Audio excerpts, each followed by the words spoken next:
All right, welcome everybody. Thank you for joining us. It is opening night of the NBA season, one of my favorite days of the year. Always excited. Basketball is back. Love to talk basketball. Thanks for joining us on this NBA Exchange. Ain't Hard to Tell podcast. I cannot talk. Crossover mashup. That's how excited I am. Rocking with me on the show because I can't just do this by ourselves, but to let you know what we'll be doing. We will be going through the first game of the season where the Nets play the Milwaukee Bucks. Much anticipated matchup. As I said, not doing this by myself. Got the homies with me. First up, it's my man. You see him with me every Wednesday on the NBA Exchange, which will start back again next week. It's my man, Jarod Hector. Jarod, what's up, man? Hopefully you are better than some of the people that we saw in the first episode of Succession this week for season 3. How you doing? I'm good. I'm definitely doing better than Shiv and Rome right now. They wilding. Definitely better than Logan, too. Though I could use some of that money they got. That'd be nice. That would be nice. They out here living this crazy lifestyle. Also here is my man. Y'all know him as a blackatologist, one of the co-hosts of the Bros Pod. Also see his work on the Undefeated Up Next Pod as well too. My man Jamal Murphy rocking the Texas Rangers hat. And we were talking about Ivan Rodriguez and the days of him being on steroids. You off those steroids though, right, Murph? Yeah, I only get them. I'm not saying that you were ever on it. I just meant you're not on it. I only take them on special occasions. But yeah, I'm pretty much off of them. Everything is good. The Dodgers are killing me right now. I can't believe they're about to get swept out here. This is nuts, man. Crazy. It's crazy. I'm never happy to see the Braves succeed. That's for sure. I'm never happy about that. I hate the Braves, man. Of course. Yeah. I don't know. The Dodgers won like 120 games this year. How are they losing right now? I know. After they had a great series against the Giants, I have no idea. No idea at all. All right. Last person, but not least, joining us on this hangout is our resident only Miami Heat fan that most of us know. That is Bryan Fonseca, my host of the Ain't Hard to Tell podcast. Yo, B, what's up, man? I actually want the Braves to beat the Dodgers. Fuck that. Why? Why? Hell no. As somebody who wants the Mets to actually get off their ass and do some shit, I feel like having a team in their division go deep into the playoffs could actually push them forward. If not, then I don't know what to say. Plus, I like some of the guys that the Braves have, and I'm kind of tired of seeing the Dodgers play deep into the playoffs again and again and again, which we've seen the last few years. So wait. Does this have to do with I could be wrong on this. Do the Dodgers not have any Puerto Rican players?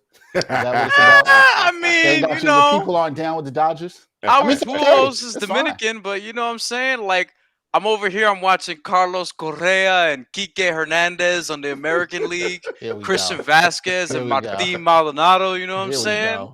Like the American League is where it's at, baby. Shout out to all Latino brothers out there. And while we're on that, I have my All-Brien team's ready to go. Oh, Lord have mercy. Preseason All-Brien teams are ready to go. Yes, Brian is here for the chaos, as always. You know what I mean? So heading into the 2021-22 season, I promised it.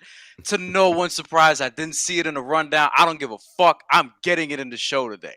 All right. All three teams ready to go. We just out here disrespecting producers and shit. Yeah, man. Out here, yo. Okay. All right. So the season is just tipped off. This is a hangout for y'all too. We are watching the game, and we are going to talk to you through the game. I feel like this is new wave. Murph and I were having this conversation a while ago about alternate broadcast and how we like that. So y'all just hanging out with us.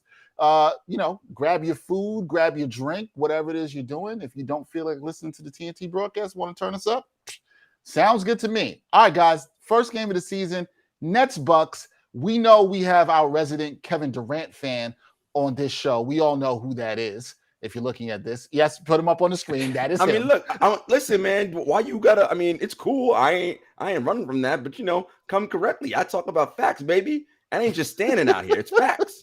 We talking facts. He's still no Larry Bird. I'm sorry. Listen, stop. Don't do that. Don't do that. Don't start that this early in this. Just because he squeezed into that top 75. Listen, don't do that. Don't squeeze in. Don't do that. We not disrespecting that dude today. We're not doing that.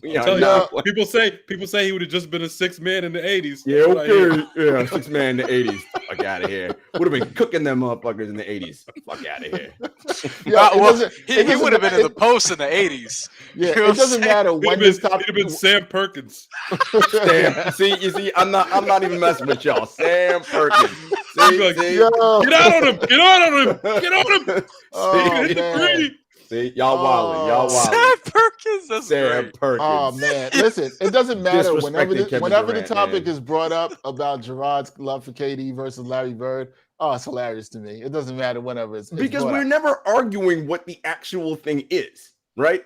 We are you're talking about most Oh, I'm accomplished. not. I'm We're just talking about trolling. best, I'm if trolling. you go to the park and you picking fives, who you taking first, right? That's what we talking about here. But Durant wasn't alive then, so we couldn't have picked him then. Listen, motherfucker, shit. And Larry Bird's 1,000 years old right now. So Exactly. like, So you can't look at it like that. no, I do. Fuck that. We taking Kevin Durant.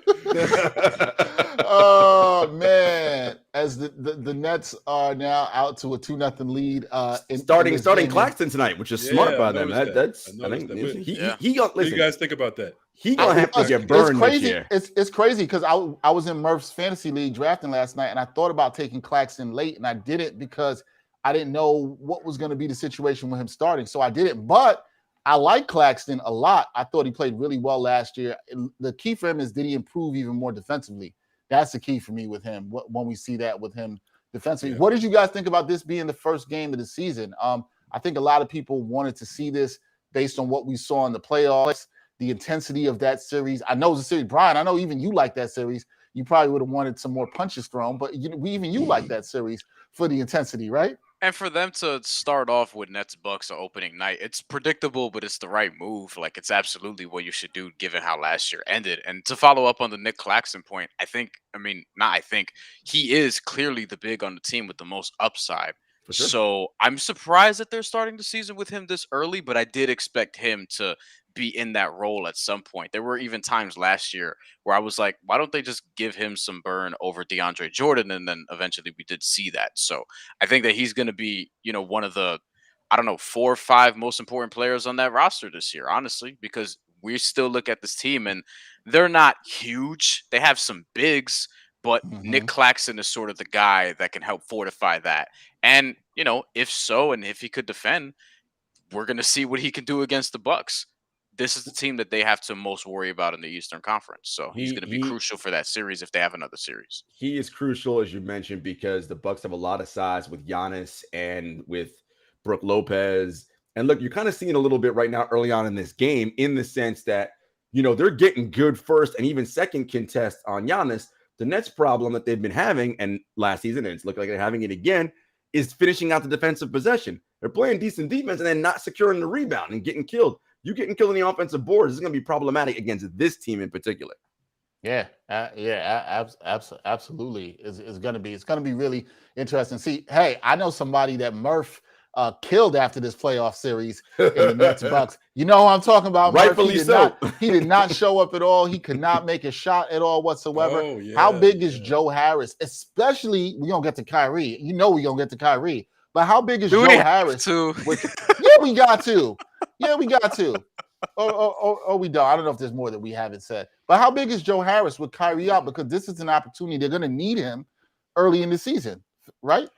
I mean, to me, he kind of showed me what it was during the playoffs. It wasn't that great the playoff run before, if I remember correctly. Either. I think in the regular season, I think he'll do his thing. But in big spots, I don't think you can really trust him. I don't think they really need to trust him. Lucky for him.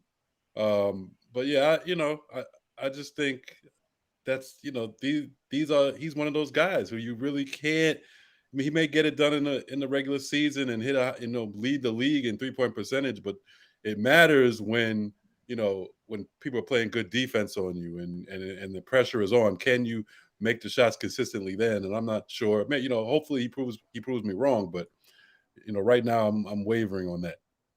Okay. Look, we saw it in that series, as you mentioned, right? This dude, we're talking about, he was a 45% 3-point shooter. What do you shoot in that series? 20-something% from three? Yeah, it was awful. If he hit open shots. If he hit 30%, they would have won that, right? Like and to your point, Murph, even with Kyrie and Harden on one leg, he had open shots and was bricking them, bricking open shots. That's not a recipe for success, not at all. And I want to be clear about something too. Remember, at the end of the regular season, he was injured, right? And he sat out the last, 3 or 4 games, and it was hips or whatever.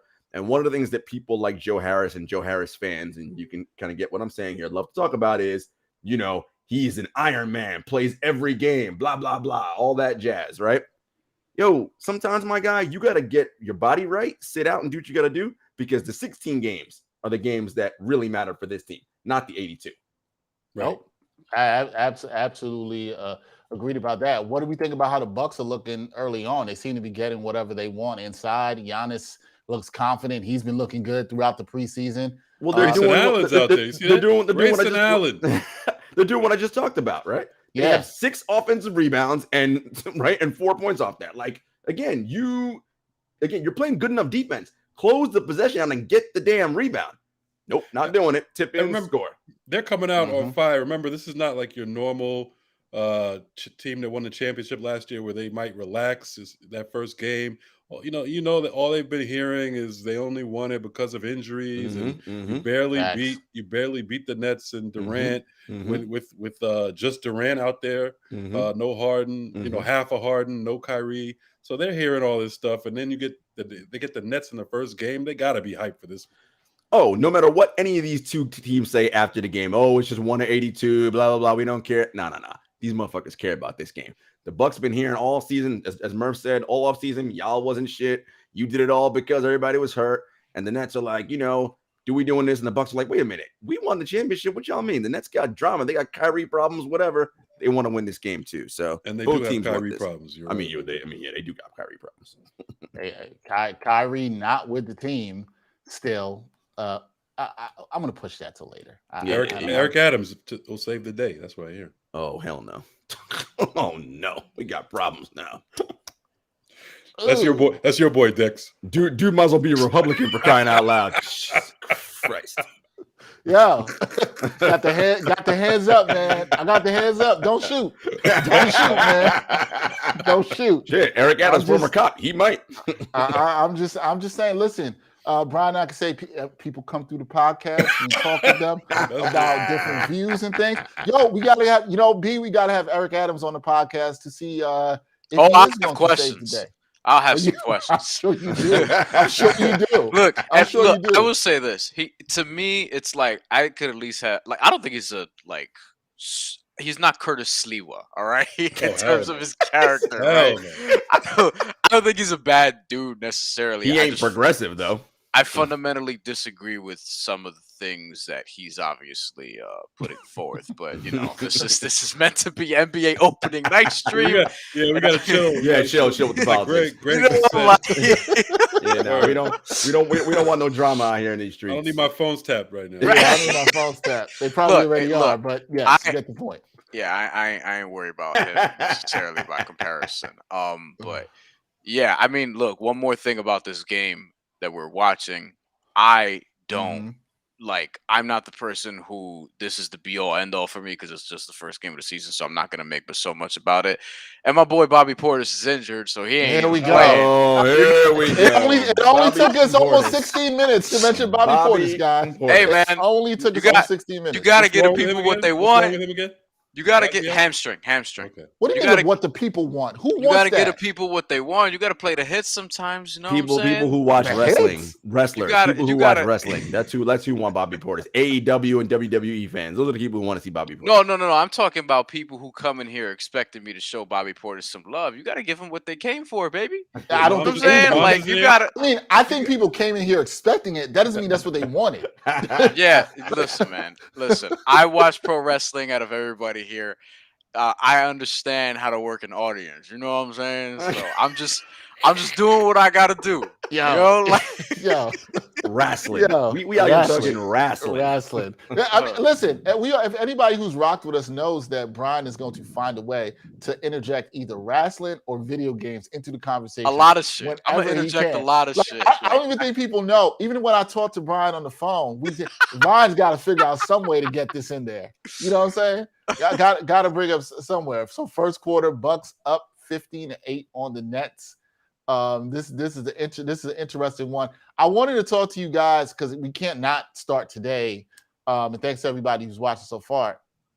news came out today. There's other drama in the NBA beside Kyrie that surrounds Ben Simmons. 76ers suspended Ben Simmons for the season opener, and this is because Doc Rivers asked him to join the team in a defensive drill, and Ben Simmons was like, "Nah, I'm not going to do that." I wasn't surprised this was the play from Ben Simmons in his camp, but where are we going here with this, guys? Like, where is this going right now? And Jarod, I want to ask you first, because you said something in the chat today. You said this is where Daryl Morey gets it wrong with the people stuff, right? Because now you're seeing Embiid is frustrated. He had to commentate about, we're not here to babysit anybody. I'm paraquoting that. And other people ain't trying to deal with this shit, basically. Yeah. Where do we go from here? What's going on? Like, I don't even know, man. The situation is untenable right now in Philadelphia. Like, you see what is happening, and Daryl is famous for being dug into his position. He's gonna get what he gets. He doesn't care about an uncomfortable situation and people being uncomfortable. That's cool, dude, but you ain't in the locker room, my guy. And you could tell that Joel Embiid, he literally said, I don't care about this man right now, right? Like, I mean, that's literally what he is done with all of this. And we ain't even gotten to their first regular season game yet, and this is where they at. Doc asked dude to get down into get into a defensive drill. He's like, yeah, no, I'm good. It's like, what are we actually doing here? Are you What's gonna he have doing that out there, right? He's out there in sweats and he's got a phone in his pocket, looking like Bill Belichick out there, just chilling. Crazy. Like, and again, the point is, if you are going to allow that in, because that's what he's gonna do. And I want to be clear about something. There's blame to go on both sides here. Ben for being not professional. The Sixers for trying to trade dude all season the minute Daryl got there, and then saying, oh, no, we weren't trying to trade you. And then your head coach, who told you it's okay if you don't shoot, throwing you under the bus when you don't shoot, your star teammate, running mate, doing the same thing. I mean, he got to feel some kind of way. So I get it, right? But he's also unprofessional on that end. So it's a lot of just bad blood. And for Daryl, it's like, man, ultimately it's going to be about Josh Harris, the owner, majority owner. If he is like, look, man, I'm sick of hearing about this and dealing with this in the press. Just, I don't care. Move him and get whatever we're going to get. I want this soap opera to end. I think we all want it to end. Like, oh, no, you want it to continue? Or you want something? He's a wrestling fan. Of course he wants it. You know what? Great point. You know what? Brian, can we ask you a question? Are you also into the soap operas? You watching little Days of Our Lives, little General Hospital, little Bold and the Beautiful? I feel like all those names could apply here. Days of Our Lives used to be my shit back in the day. Oh, yeah? Here's the thing. Days of Our Lives, where's dope? Shout out to Kendall. Here's the thing.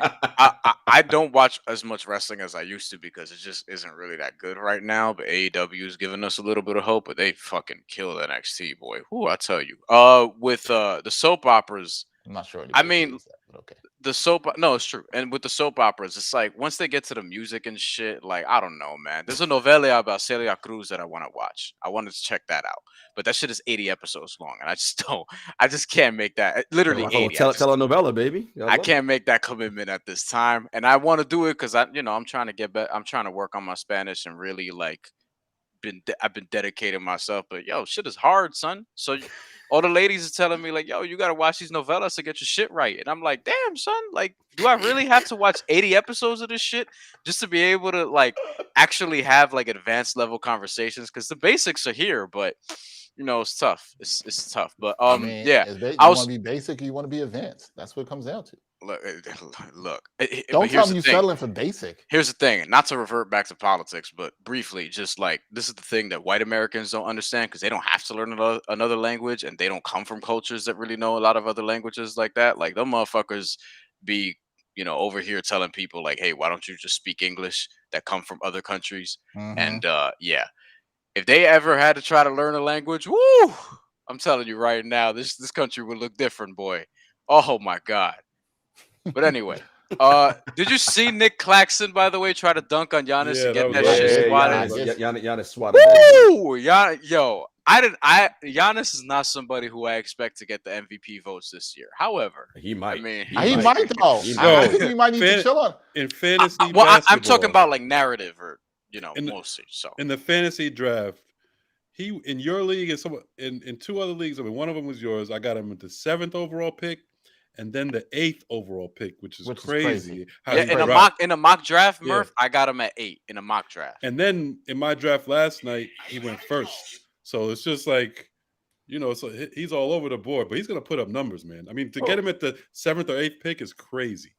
I agree. It is crazy. He's looking like midseason form right now, defensively, offensively shown. So remember, we used to be in the past. It was always all right. He got a carry-on bag in terms of like his bag of tricks. Listen, man, he may have gotten some extra pieces in this offseason. He may have a couple more pieces in that luggage set. That bag is grown. Also, fuck the offseason. The last time we saw him, what were his numbers that last game? It was like 50. No. I know that, but I'm saying beyond just being a hammer, like he's showing like he got a little bit more than that now. He's like, I told you he was putting it when y'all were dissing his ugly ass Jay. I told y'all he was doing it so next year he gonna hit those. All right. I don't remember you saying it. I don't remember you saying it with that confidence. I do not remember that confidence. I said all year long. I said they'll come in hand. I said the regular season is like practice. He should take those and they'll help him in the playoffs. A little bit in the playoffs, but in the future, come on, man. That's why you take. To him. be That's what fair, we talk about Ben Simmons. To be fair, and not to defend the Nets because I don't care to do that, but Kevin Durant's foot was on the line. But if inches were this and blah blah blah was this, it's it is what it is. No. It is what it is. But I'm just saying, we are where we are, and I know it's game. I know it's game. Are we expecting a lot? Real quick, are we expecting a lot from Cam Thompson this season?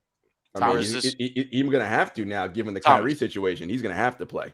He's gonna have to play more. And a lot of people, including Greg, you be getting hype off them rookies. Yeah, Greg's hyped off of him. I don't be getting hype off rookies that just be dogging like in summer league and in preseason. Like I need to see like how he's gonna be playing in these actual games because these NBA players don't give a shit about fucking preseason. Should we be? Well, let me ask this because this was one of the things I had written down. Like, who it's opening night, but like, is tonight's game more important for the Milwaukee or Brooklyn? Because we talked about how Milwaukee's been sort of shitted on all offseason. Nobody's been thinking about them, right? Just expect them all your afterthought, as Jarod said and Murph said as well too. Is this game more important for Milwaukee or Brooklyn? Because Milwaukee's come out strong. Well, I was just going to say 31-15. Milwaukee's coming out like, oh, fuck y'all. Look, here's the thing about Milwaukee, right? Like, they are primed to have a little dynastic run going here. All their main people are locked up and under contract. They ain't got to answer no questions about, is Giannis going to stay? Oh, this, oh, that. Yo, y'all know, winning that championship, that takes a huge weight off your shoulders. They got it done already. It's all house money now. They ain't going to hear no more stories about, oh, bud, you don't know what the hell he's doing. Oh, Giannis is going to leave. Oh, this, oh, that. And everybody, again, talking all season about Brooklyn's the team to beat. If Kevin Durant's foot was behind the line, Milwaukee doesn't even win the championship. So everybody's discounting them. And look, they got dogs. Giannis is a dog. Drew Holiday is a dog. Chris Middleton is a dog. And those guys they're not only their three best offensive players, they're also their three best defensive players. On top of that, that is a recipe for success. And nobody thinking about them in the middle of Cream City in Milwaukee. It's like, who gives a shit about the Midwest, whatever. They're like, all right, cool. We're just going to be here, do our thing. We're going to win our 60 games. I had a feeling before this started, I was like, yo, Milwaukee's probably saw all that. And they're like, you know what? Let's come out and lay a smackdown on Brooklyn. Let everybody know. Well, y'all thought they were the ones to beat? No, it's us. Well, I feel, of course, this game is not important to either one of these teams, right? Because this is like the first game. There's 81 more games to go after this. So it really doesn't, this game really, we're not going to remember this game in probably 2 weeks. So, I mean, it's not that important. I think it's important betting wise. I was looking at the betting. I don't understand how the Nets are like the overwhelming favorite without Kyrie. It doesn't make sense to me. So I bet you after this game, if they get blown, even if they lose, their betting odds will change off of this. Oh, for the championship? For sure. That's definitely changing without question. But I think, too, because there's only 2 games tonight, it's this game and then Lakers-Warriors. This is a statement game, right? They can, even though I know it's game 1, whatever. On national TV, if the Bucks embarrass them, it's going to be a talking point. Oh, yeah, and it's going to be like, oh, okay. Y'all remember that we won this thing. Okay, cool. And that's going to be a nice file away thing for them. And there'll be no fear. I mean, there certainly is no fear, right? On the part of Milwaukee, like, we don't care. Come fully ready. We got y'all. We already beat y'all 1. We know we can do it. If the Bucks embarrass them, I feel like a lot of the conversation is going to be like sending a bat signal out to Kyrie, like, please get that vaccine, get it done now. It's got That's it. already starting on Twitter. Oh yeah, it's I already bet going you to be it's already starting. starting. I mean, But come like, on, yo, Twitter with freaking to idiots. You don't know what to they're talking to about. Jarod's point, I'm not like going crazy about this game as an individual game, but if Milwaukee continues to do what they're doing and just totally handling the Nets, because we're seeing them up, I think it's 31-15 right now. 31-15 right now. Yeah, Yep. like if they dominate from end to end and just sort of finish this off by, 15, 20 points or whatever, like, yeah, that'll mean something, I guess, for the moment. I mean, it's something that we're gonna Woo-hoo! quickly forget about, but it sort of is what it is at this point. Like, I do wonder what will it mean as far as the Kyrie portion of this? Will this sort of nudge him to get the vaccine? I doubt it. Nor should it if he's going to say all that bullshit and actually try to have some conviction for once. Look at this shit. You got who was that? Pat Connaughton dunking and pointing at the crowd and shit. Like, this will be a confidence booster for Milwaukee. So I think this will be good if they can just actually finish them off convincingly, because that's not something that we saw a ton of last year, even in their Eastern Conference semifinal series. So I mean, when Pat Yo, Connaughton's dunking on you pointing at the crowd, that's not good for you. Pat Milwa- Connaughton's sneaky athletic though. Like, Here we Milwaukee. go. Here we go. The sneaky athleticism. athletic. Yo, Milwaukee took their entire big three off the floor at the same time. They ain't even worried about staggering shit. They're like, man, we good. Let's put the scrubs in right now. See what's up. Yep. but here's the thing, like, we hear this all the time, and there's something to be said for it, right? Once you win a championship, regardless of how, regardless of people You questioning good. You feel good. you win it, and then it's like, yo, that, especially with Giannis leading the way, it's like that monkey is off your shoulders. Literally, you can't tell the Bucks shit. What Yeah. you gonna say? And Look, now they're they gonna won. have. This is why, like, whoever they play against, the Nets, the Sixers, the Heat, the Hawks, whoever they play against in The the Lakers, series, whoever, it don't matter. they're gonna be super confident, and it's not gonna be a doubt as to whether or not they're going to be able to handle it necessarily, right? Because we've already seen them do it, and they know that. And shit, they might have had that confidence before, but we saw them tested multiple times last year during their run, and they got through it. That does something for teams, just like it does something in your personal life when you're able to get through the hump in some form or fashion. I think the same thing applies here. So Milwaukee's gonna have no fear, I feel like, for the rest of however long this run lasts. But Let also, us and know. also, Mhm. also they have continuity. They have the same, as Jarod was saying before. Yep, love that. They got the same, pretty much the same team. They added little pieces here or there, but their core, even more than their core, is the same as it was. So they don't have. There's no adjustment period for them. They know exactly what they're doing. The Nets have a kind of a new team out there. I'm looking at this rotation. You got Javon Carter is like he's quick. Aldridge, Millsap, Aldridge, Patty Mills. Patty Mills. They're gonna have to get used to it. So the Nets kind of do have an excuse here. I don't know if people will give it to them, but I mean, and really, whoever Milwaukee plays out of the contenders, the Lakers, that's a new team. So I think Milwaukee regular season, and we talked about this, in as far as the betting and the over unders. Milwaukee might have been a good bet in terms of best number one seed. Plus 800 to win the Going title. over. That's a hell of a good bet. Yep. And you got Thanasis out here actually dribble driving and laying up and finishing. First, he's playing. Much improved. First of all, he's playing. Stop it. If he's gonna be a legit rotation player now, look. Listen, and Thanasis got some. Listen, we know one thing he does is play hard and play with a lot of energy, right? Defense. And if he's playing one-on-one games with Giannis getting his ass kicked, he's probably like, shit, I'm good. You know what I mean? So I remember this. He's not sneaky athletic. I remember this. Yes, he is not. And I remember this when the Knicks because the Knicks had him, right? They had him and Clee Anthony early that same year, 2013. And Thanasis, people were excited about him because of his defense. And I think then when it was the D League still, he was like an all D League defensive level player early on. This was many years ago, but it gives you an idea for what kind of player he is. So Clee Anthony, did he get shot? Yes, in he Maspeth, did. at a club in Maspeth. Look, man, Yes, he did. I'm not gonna say anything. Yeah, just don't. Of all the places to get shot, Maspeth is quite shocking. That's all I'm gonna say. By the way, I thought Clee Anthony was gonna be nice too. So. The Patty Mills pickup, gonna end up. Wow, look at that! Dude just ripped the ball out of his hands. Holy hell! The Patty Mills pickup signing is gonna be big for Brooklyn. James Harden, because I mean that dude can shoot the three. Like and again with Kyrie. And by the way, real quick on Kyrie before we get deep into it, the Nets gotta decide at a point, you have until X date. If you're not doing this by then, we don't want to hear shit from you the rest of the season. We got to move on because dudes got to play. They got to get their chemistry and everything together. So, they got to set a number and be like, look, we're done with this.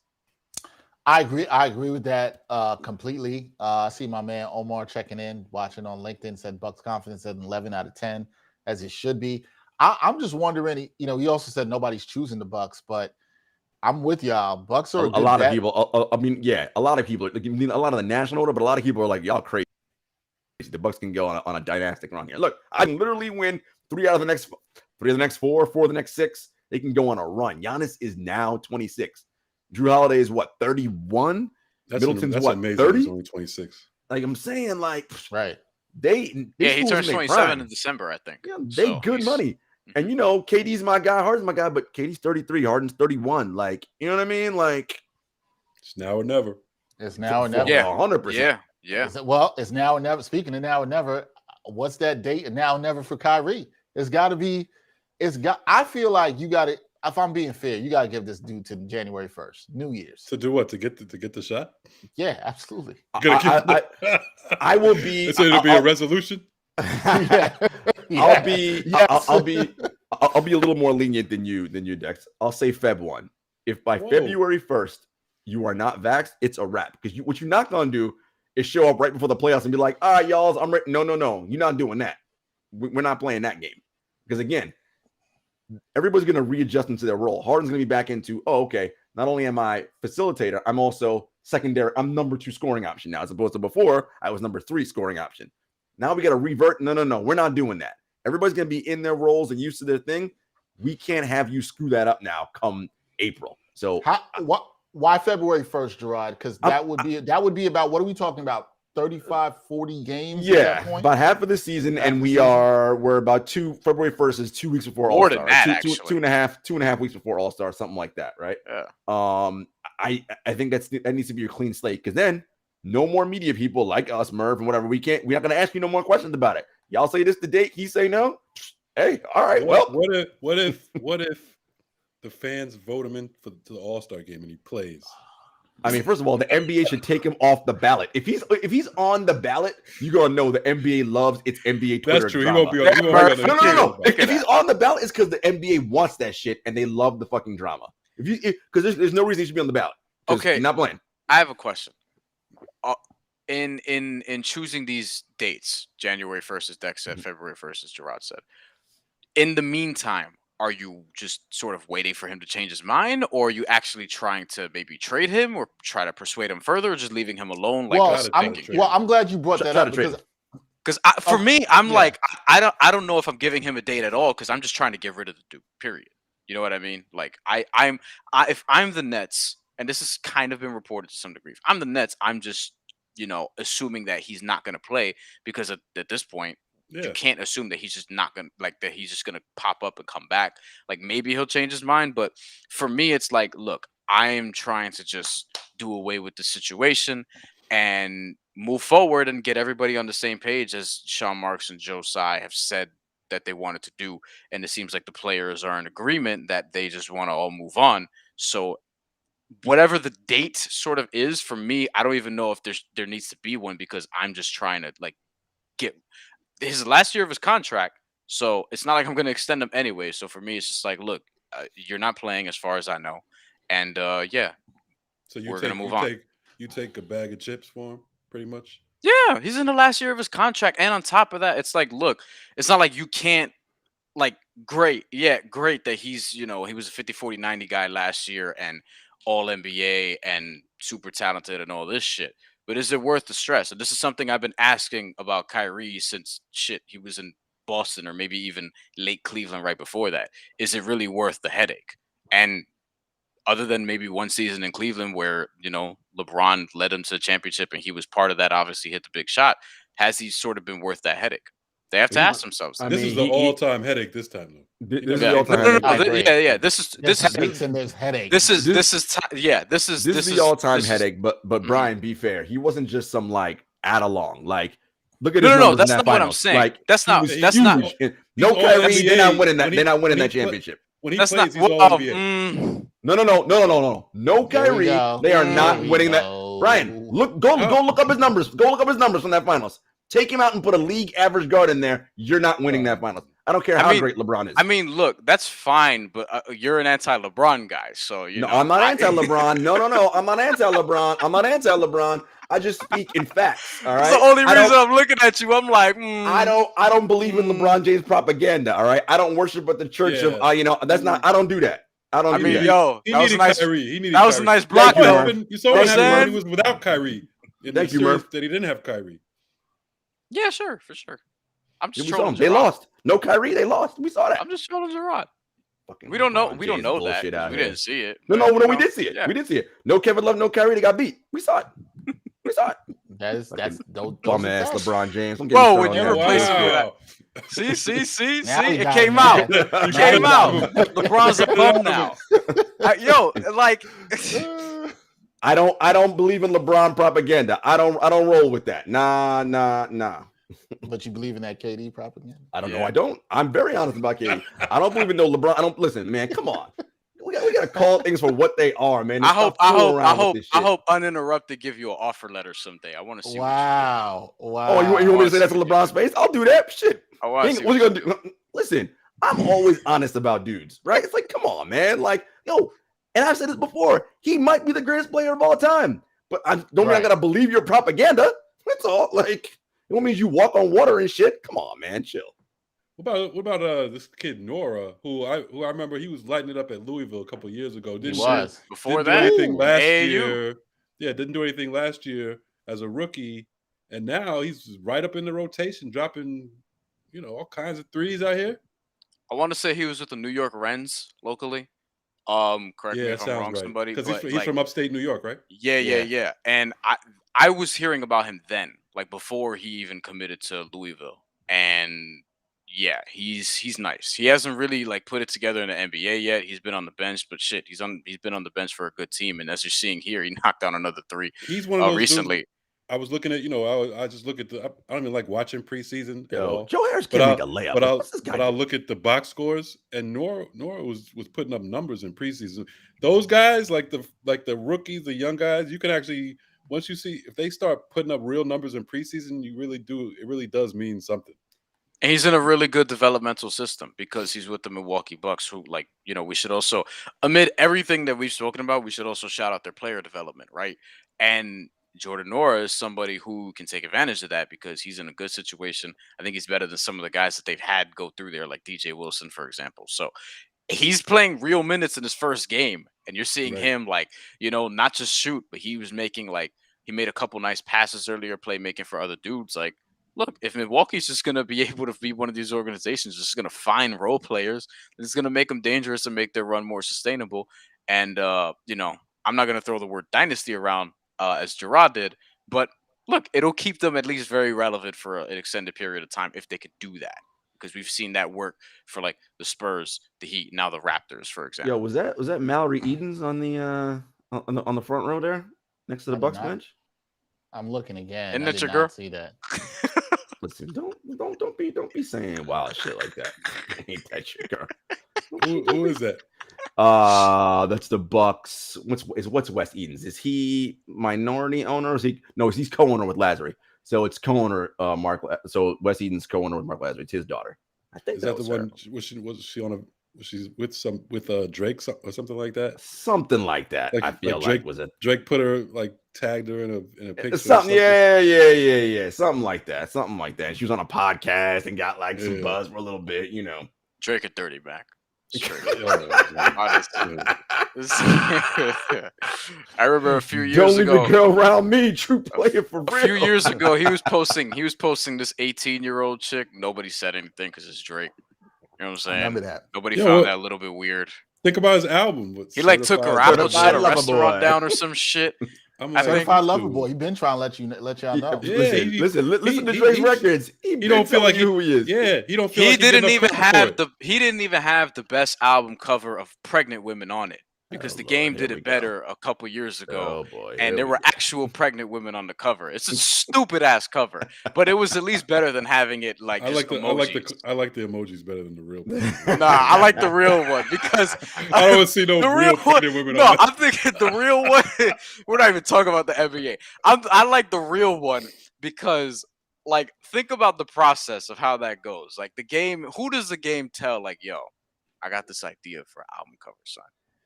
You And know, I want to get Whoever is going to take the money. That's the whoever answer to like the question. get like, yo, how many women you know? He probably didn't say women, but you know, I'm gonna just say that. How many man, women? Come on, what are you, 12? Come on. How many women you know are Yo. pregnant? It's probably what he dead ass asked somebody at some point. How many women do you know are pregnant? Yo, I got this idea for an album cover. I'm just gonna go in the studio. I'm gonna be writing my shit. There's gonna be pregnant women everywhere.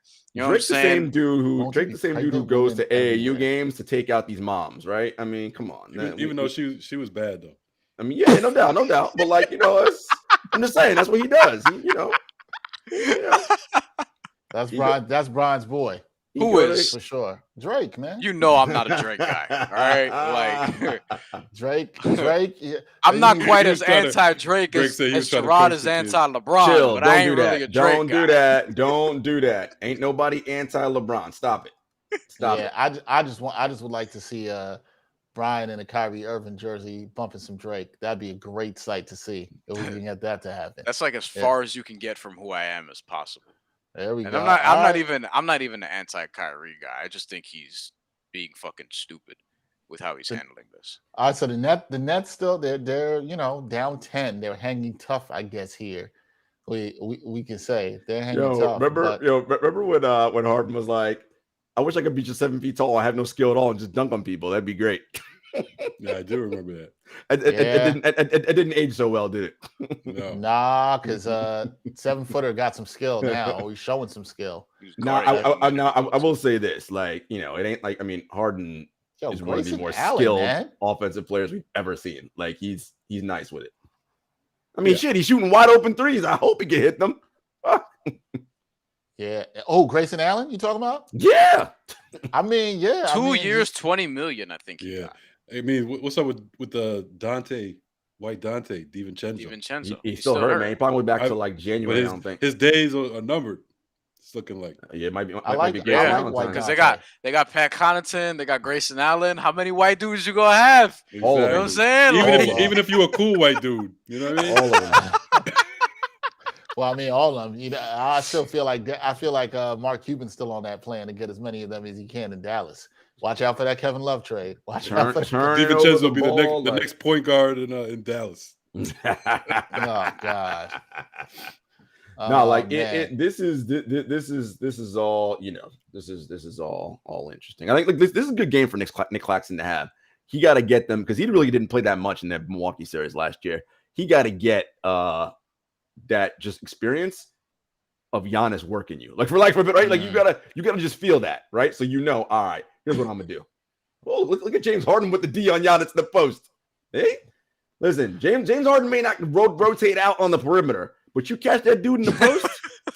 Listen, he a tank, all right. You ain't just bowling him over. That's a thick dude. Oh yeah, he's always been a good post defender. No doubt about that. I'm looking at this Nets box score so far. So Harden has 15.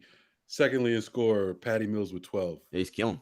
Everybody else in single digits. Where's your boy, Jarod? You know I got to bring it up. You know I ain't worried, man. He liable to go your boy and hit 8 shots in a row, and then it's gonna be like, oh shit. He might be washed. Jarod, is KD your favorite player ever? No. Really? You said that like it wasn't even close. I feel like he's got to be up there. I mean, he's up there. I'm surprised. Yeah, I'm surprised your voice was like that. I'm not even asking it in like, yo, he should be like. I mean, people's favorite player. He's up there for me for sure. I'm trying to think like, because I mean, you know, when you're younger, you like things differently, and you know.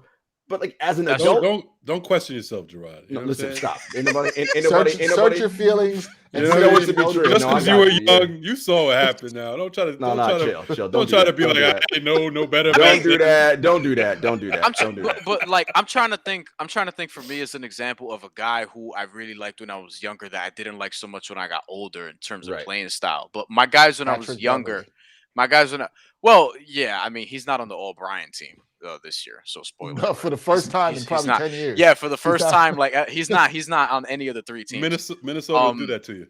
Let me see. No, my guys growing up were like Jason Kidd, Allen Houston, Ray Allen, Steve Nash. I'm trying to think of some others. Ed Cota in North Carolina. I really liked him when I was a Yo, he was kid. here's the nice. thing. He was nice. I can't even kill you on that. I was on Brooklyn. the Ed Bro, Cota he was a- train. he was one of the Brooklyn. best I was on Ed passers. Cota He's train. one of the best passers I mean, I ever seen. He was nice at Carolina. That's it, though. Yeah. He had But no look, J. He had no J. but look, Yeah, he had a good long career as an overseas And he pro. had Vince Carter so. to throw lobs to. Don't forget that. And Jameson. Look, Mhm.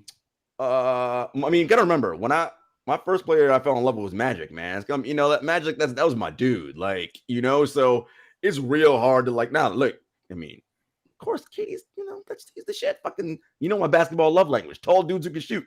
Like, so I'm good money, right? Like, but he's definitely up there for sure. But like favorite, it's hard to do that when you're up in that echelon. Duncan's one of my favorites. I was gonna say, is he your favorite Magic modern? might be my favorite. Kobe.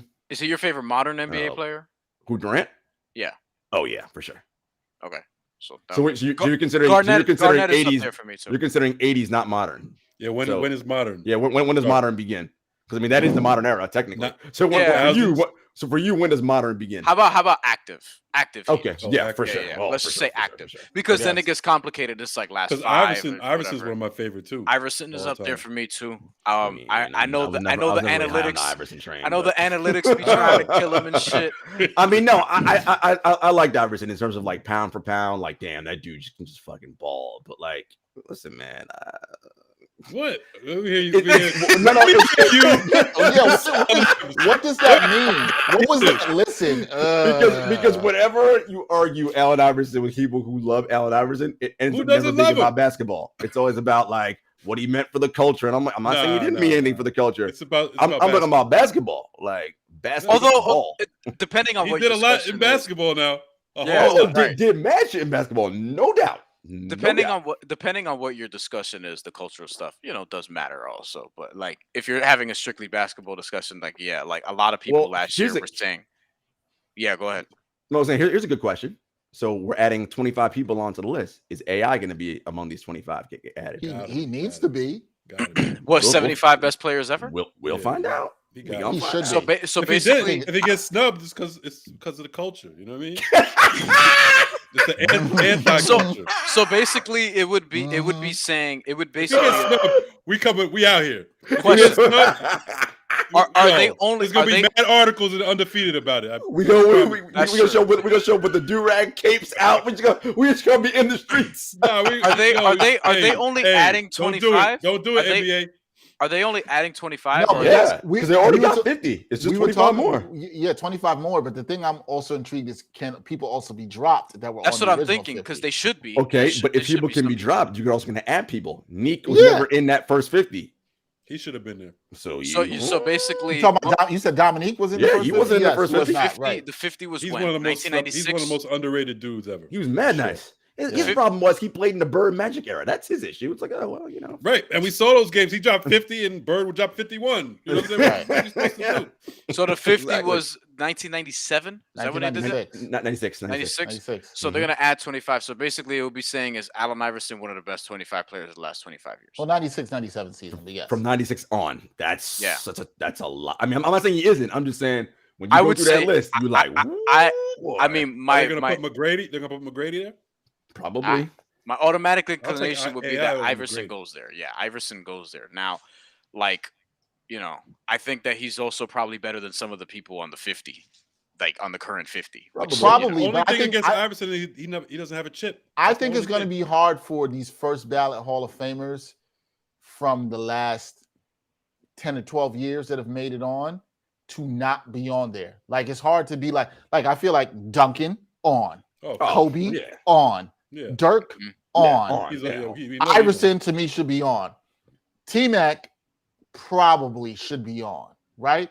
There's guys on that board like Chris Webber just got in. No, he won't get it. He ain't getting on. No, bro. No. I love it. No. I'm agreeing with you. I'm agreeing with you. That's one of my favorite players of all time from college to his first 7 years in the NBA. He was one of my favorite players. That was another guy I really liked growing up because of his passing, really. Actually, before anything else, I'm trying to think who Kevin Garnett is in. Kevin Garnett, Dwayne Wade, is Paul Pierce there? Yeah, right.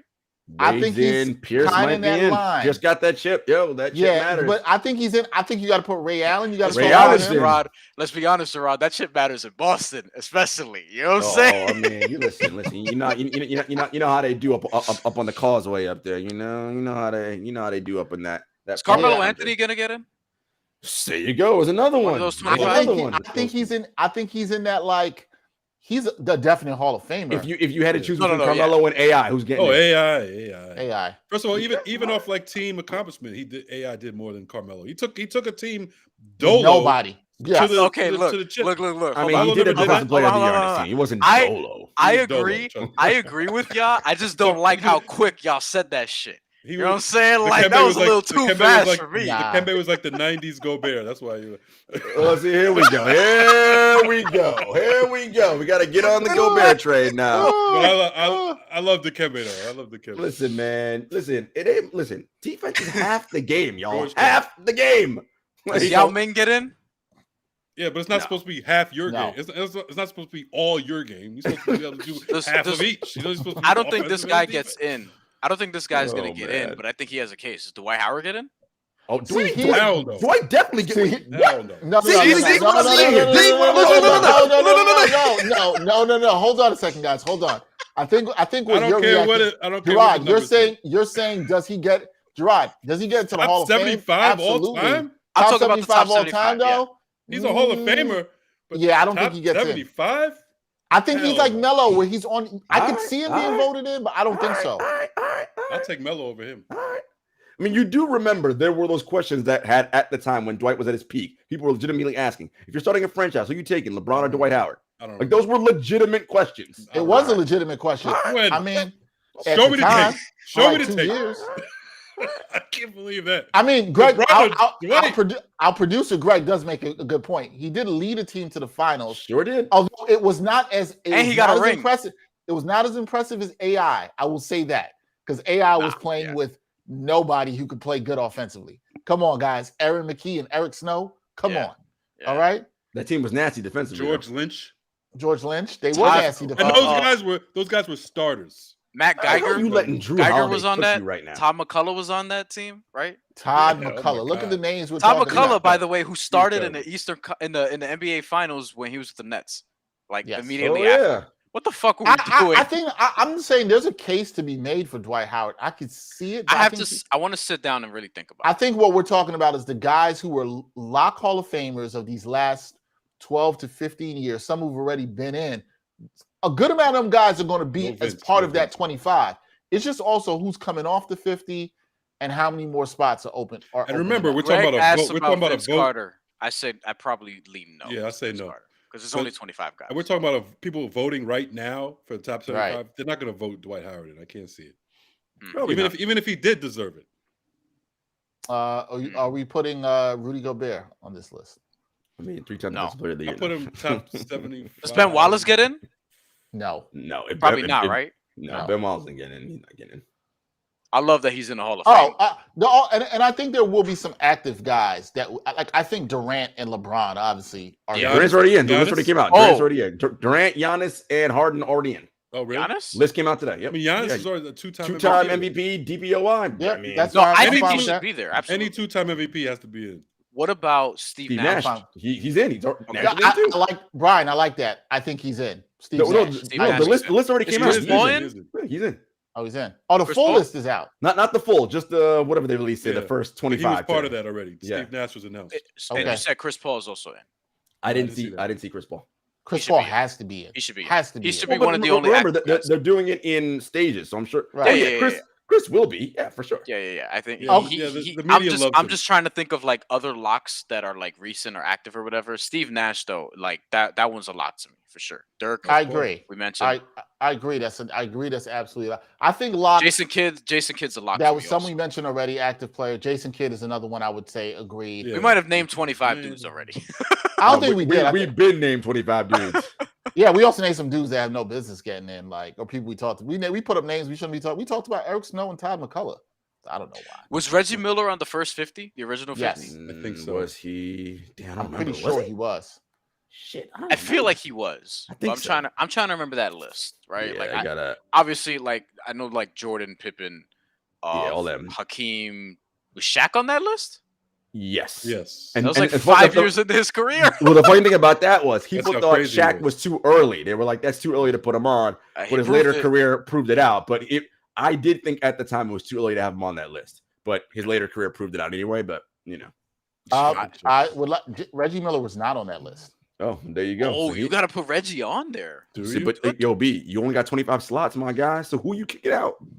I gotta sit and think of I don't know like about, I don't know about Reggie Miller. That Wait, gang yeah, I'm lead- thinking that about that gang again. lead. Yo, I don't know if like- Reggie's an automatic. Like we gotta go. We can go back. Jarod and look at this list. Jeffries. We can go back and look at this. Yo, list. Jared Jeffries was nice in Indiana, though. He was Wait, nice in Indiana. Real quick about Jarod Jeffries. I remember in like when the Knicks got him in like 05, 06, whatever that was. And then everybody was talking about he's a 6'11" point guard. He's mad versatile, can guard all 5 positions. I was 12 years old, 11 years old listening to And this shit. you know that was crap. Yeah, I'm like, what are you talking about, man? Like I remember it not for great reason. Like I was just using him in NBA Live. I was like, this dude sucks. Like, what are you talking about? I Like- see, folks. There goes the video game reference. I just looked at the NBA 50 list, and I do think there's an argument with some guys that we can get a point out of here. Who? Oh, let's go, Dex. Let's Like, go, Dex. I think there's some people we can get a point All out right, of let's here. go. Let's go. Who's Okay. now? Wait. Like- Before you say anything, I bet I'm 100% certain they're gonna be old and white. But anyway, let's do it. Let's just say they absolutely fit that demographic. So they ain't going So, nowhere. who go nowhere? Those guys. Bill Sharman and Dolph Shays. Yeah, Look, man. see, I can't Don't- speak on them dudes though. You know what I'm Don't- saying? Yeah, I don't- can't- That I is- can't. they might have had a nasty standing hook shot, you know what I'm saying? Now, on the historic NBA Live team, Dolph Shays was nice. I know that, but I never seen him play. George Mikan got to stay on there though. Mike Nah, and George Mike Mikan ain't going Bob nowhere. Mike Cousy gotta got to stay stay on on there. The original, too, the for being original real. reverse layup Like, guy, Mike. he got I'm not getting rid of him. Okay. Pete Maravich is you're good. Oh, he's nice. Of course, the great You know, Jerry you know Lucas who is you good. could probably take out there though. Let me I see. mean, Bob Cousy probably don't need to be on that list. If we Yo, really, I kinda if we feel you. really I keep, feel if we you. really Wait. keep it 100, We know that he's gonna stay though. Like, Oh, if he's we You know not really why? keep You it know at why he's 100, gonna you don't stay? belong on Because of there. the call. Cousy stole the ball. Cousy stole the ball. What else you know about Bob Cousy? He's Wasn't white Cousy point from guard Brooklyn, royalty, too? baby. Wasn't Cousy from Brooklyn? Let me check that. I forget where he's from. You got to stay. You got to stay. I know he Nah, can only nah, dribble. nah, I know nah. he can only dribble with one hand. I know that. I know nah, he nah. only got one Well, hand. nah, we Hey, got. he was still ahead of his time back then. Okay. We'll What let him part, rock. what part of Greg, Brooklyn is that's a Bob good Cousy one. from? Greg mentioned Gary Sheepshead Payton. Bay. Bensonhurst. It don't matter. He was, Ben probably Hurst from, or Sheepshead? he was probably from Flatbush. Went to Erasmus when that's when it was all white. Yo, Oh shit. Yo, Hold on, I'm that'll looking hurt- this. that'll hurt my Dex, heart. give us some more names. I'm looking this up. I'm looking up Bob Cousy. No, Jarod said Bob Cousy, which I was on for this. This is a hilarious conversation. He went to Andrew Jackson High School in Queens, and it There you says go. that he was born in Manhattan. Yeah, I see that he was born in Manhattan. Andrew Jackson nowadays is real though. You know. He said nowadays. Remember. Here's the thing: Bob Cousy did get a presidential medal of freedom for your boy in Oh, 2019. You know Listen, what I'm saying? So, listen. I I do mean- remember that. There's another good Paul Arizin. Like, I understand that he's the person that kind of started the jump shot. I get all that. He's a 10-time All-Star. Who?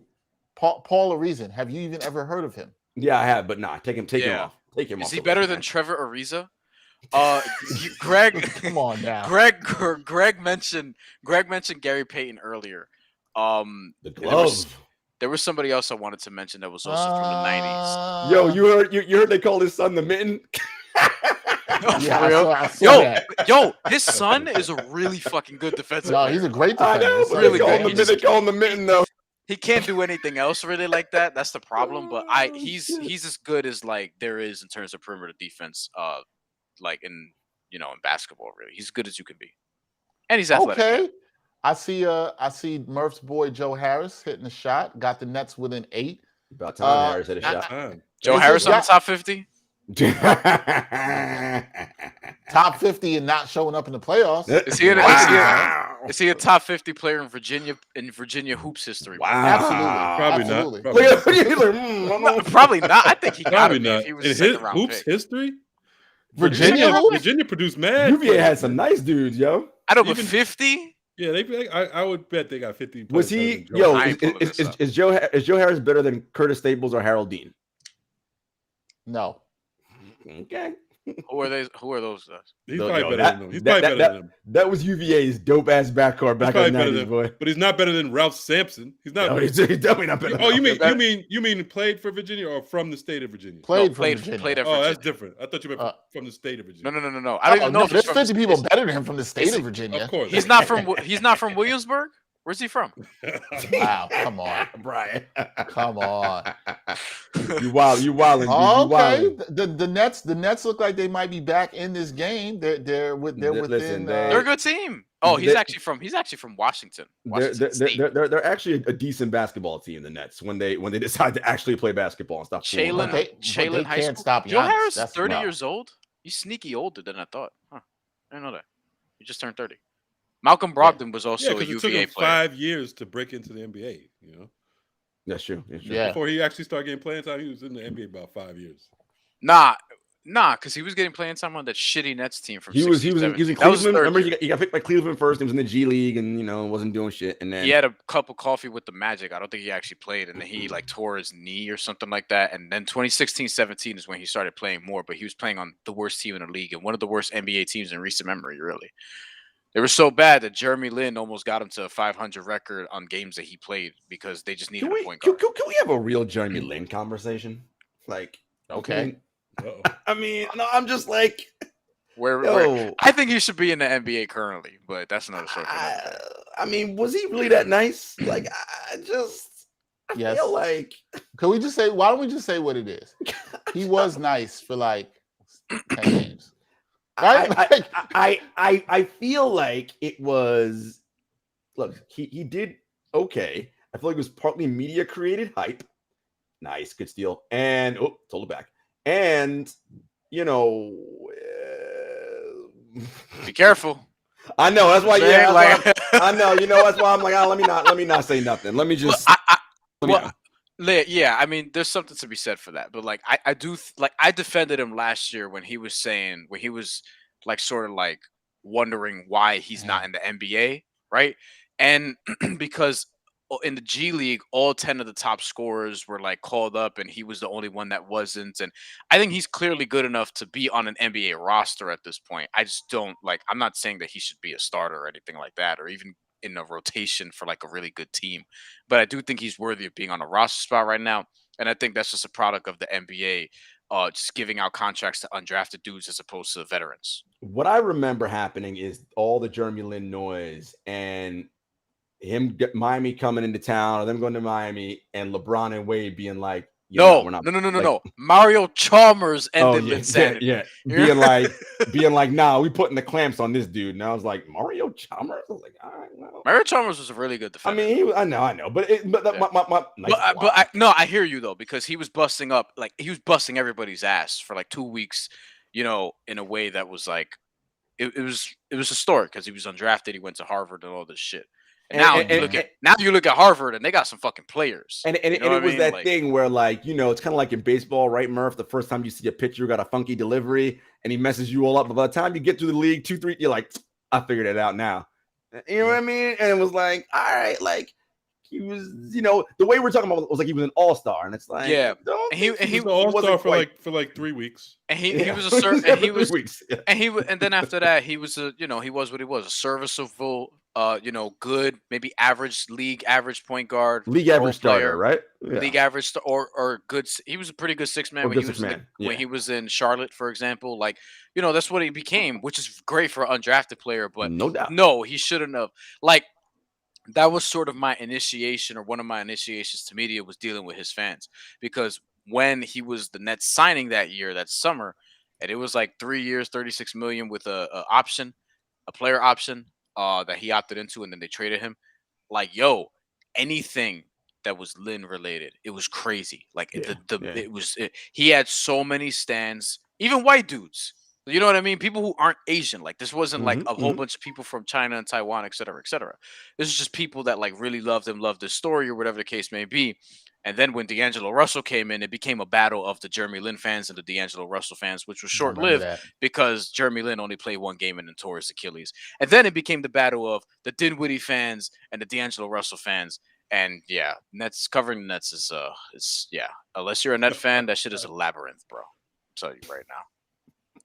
But yeah, All right, 66, battle 50 scars. 66-59 at the half. Is there any hope that we see the Nets play better in the second half, turn things around? They've had trouble with Giannis on the inside, which should have been expected. KD has been very quiet. Can the Nets turn this around in the second half? I mean, I think so. They outscored them in the second quarter. Outscored Milwaukee in the second quarter, 34-29, I believe. It's like, look, they just, ultimately, what me and Murph and I said, like, at the end of the day, this is game 1 of 82. So, like, what are we talking about here? But I think as a matter of, like, the Nets understanding who they are and what they're and what they want to accomplish, they know they got to play better in the second half, and I expect them to do that. Giannis, 18 and 9 at the half, but 7 for 17. He's already taken 17 shots in the crazy. first half. Durant, 11, 6 and 4, 5 for 12. Remember, Patty Mills, 15 points on 5 for 5 shooting, 5 for 5 from 3. Wow. Yeah, Patty Mills has been nice. That's a big pickup for them. Too. That's a big pickup for them. What commercial is this? What am I watching right now? I just saw. There's some Viagra shit. What is this? No, Slack. I saw that on. I mean, Jarod might be a little bit behind. I don't know what the fuck I got. But like, look, you want a whole different commercial, boy. I don't know what TMT. Yeah, it might be. They catering to you. They catering to you, right? And then you know what? It was right after. I was like, who? Yo, because I ain't gonna lie. It was some woman on the screen where I was like, who is this? Okay. You know what I'm saying? Okay. She's in bed and the dude's popping a pill, getting in bed with her. Okay. I'm like, what's going on? It's about that time. And then right after that, they had a Modelo commercial. I'm like, yo, what? Like, they definitely were catering to you. Have this woman take some performance enhancers, and then you get a brew after. That You're looking at your Facebook feed, man. Little Modelo. I barely Modelo use Especial. I barely use Facebook. It don't matter. Facebook track you regardless. I was looking for. The analytics are gonna be messed up now because I was looking for a Halloween costume and I looked up ski masks and then I went on some other website. Of course you looked up ski masks. Don't let anybody get murdered around you. Because that's how, bro. Come on. Brian. Wait, you trying to go on a Halloween costume with a ski mask? Yeah. All right. You let me know how that ends for you. I hope it ends well. We are doing our thing out here. I want to shout out the Chicago Sky for winning the WNBA championship. Yeah. That was, shout out to Candace Parker. Put that bet, baby. Bryan Fonseca did tell y'all, get on that bet, make that bet. We're never gonna hit it. We're never gonna hear the end of it. Like somebody kind of like me and Phoenix. End of with Phoenix. Yes. Yeah. Gerard and I made some good picks, baby. Yeah, listen, we try to tell y'all want to be rich. Listen to us, man. Yeah. Until Brian tells y'all to bet the Heat this year. Go ahead. Yo, the odds are not bad though. You know what I'm saying? Like, I don't know if they're gonna win it. Were they plus 1,200? You said plus 1,000 or more than that. The other day, whatever. Yeah. Hey man, put down 100, you win $1,000. Yo, but I will say this though, and it was crazy. I didn't. So there was all this stuff after the game, right? About how the the Mercury didn't talk to media post game, and then it turned out that Diane Taurasi broke a door in the locker room, and then the Chicago side took that broken door and brought it with them on their championship parade. So they kind of getting on petty. I love that. Cool. But yo. I mean, DT, some people might call her the GOAT. I wouldn't disagree with you if you did. She got a good case. But DT, like, y'all had an inability to defend the most basic play in basketball down the stretch. Like, they did that shit 7 times in a row, and y'all just had no idea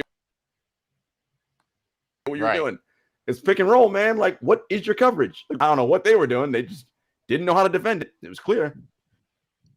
And they got killed on it. They also blew some layups toward the end of the game. They 3-point blank monies, and they put them up double digits. Yo, but here's the thing: like they were a team. I even liked them last year in the bubble because they're so deep. Like Bria Hartley barely played this year because she was coming back from a torn ACL. When she gets going again next year, like they're gonna be nice if they can keep everybody together, and they can very well go back. But yeah, I feel like it was It was crazy. I didn't think that Chicago was going to win it in 4 games, although I thought they could have. And they're just so deep. I was watching. They have like freaking Diamond DeShields, Stephanie Dawson was getting buckets, Candace Parker. Khalil You know what Cooper. I mean? They listen. Yeah, they did their thing, man. Kia Nurse being hurt for that was big too for Phoenix. That mattered, right? Like that's buckets, right? That's buckets that you don't have right now. So that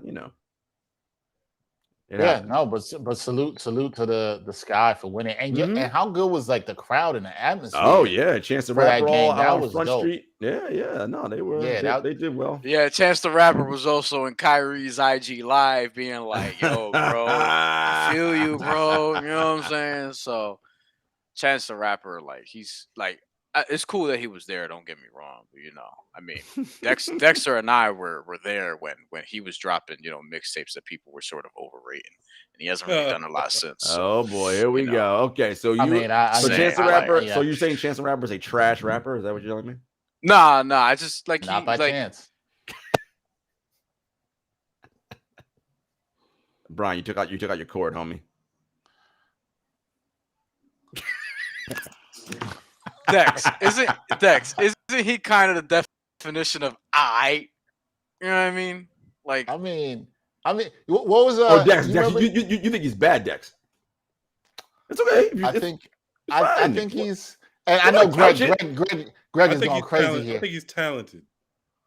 Man, Dex didn't even go in there. Dex was like, I ain't even going there. The best way I can put it, even go in there. The best way I can put it is like, he does nothing for my soul, right? Okay. Like he doesn't move me in any kind of way. Like Greg, who's our producer, Greg had put me on an acid rap years ago, and I listened to it, and I was like, this is good, but I don't want to like highly revisit it. He just doesn't move me. And I tried listening.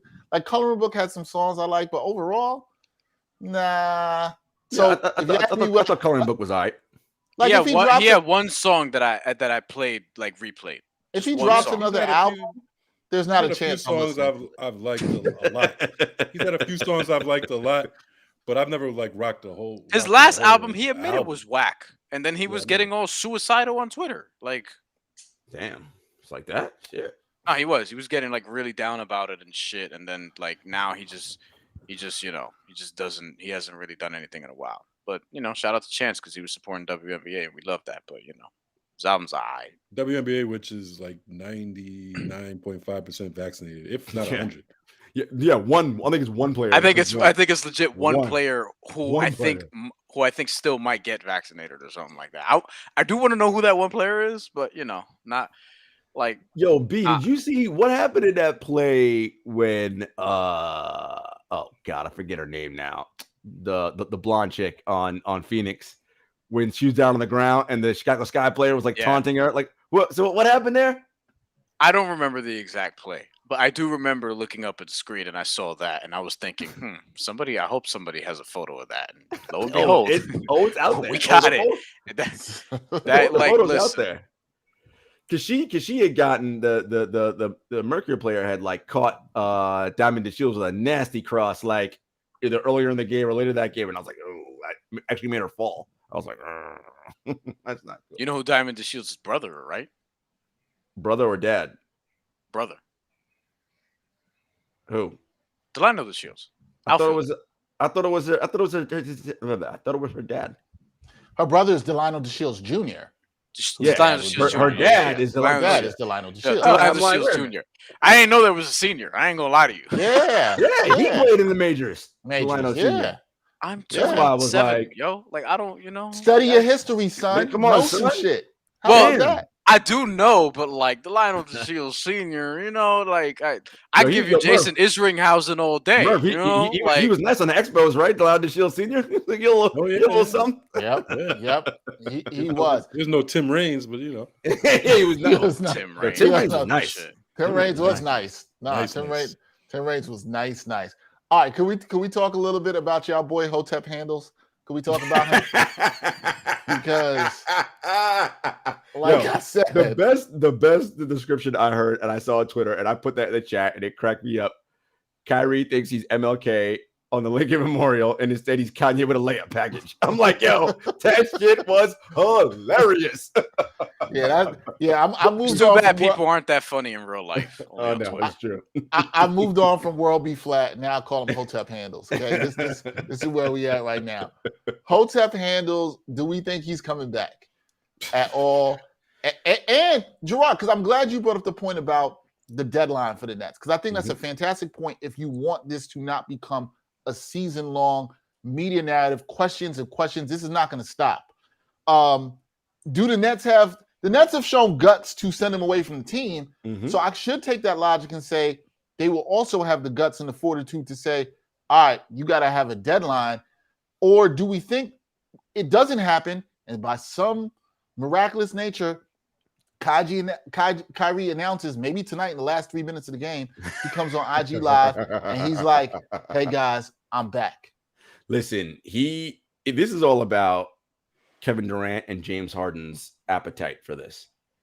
If they cool with continue to answer questions about this all season, it'll remain.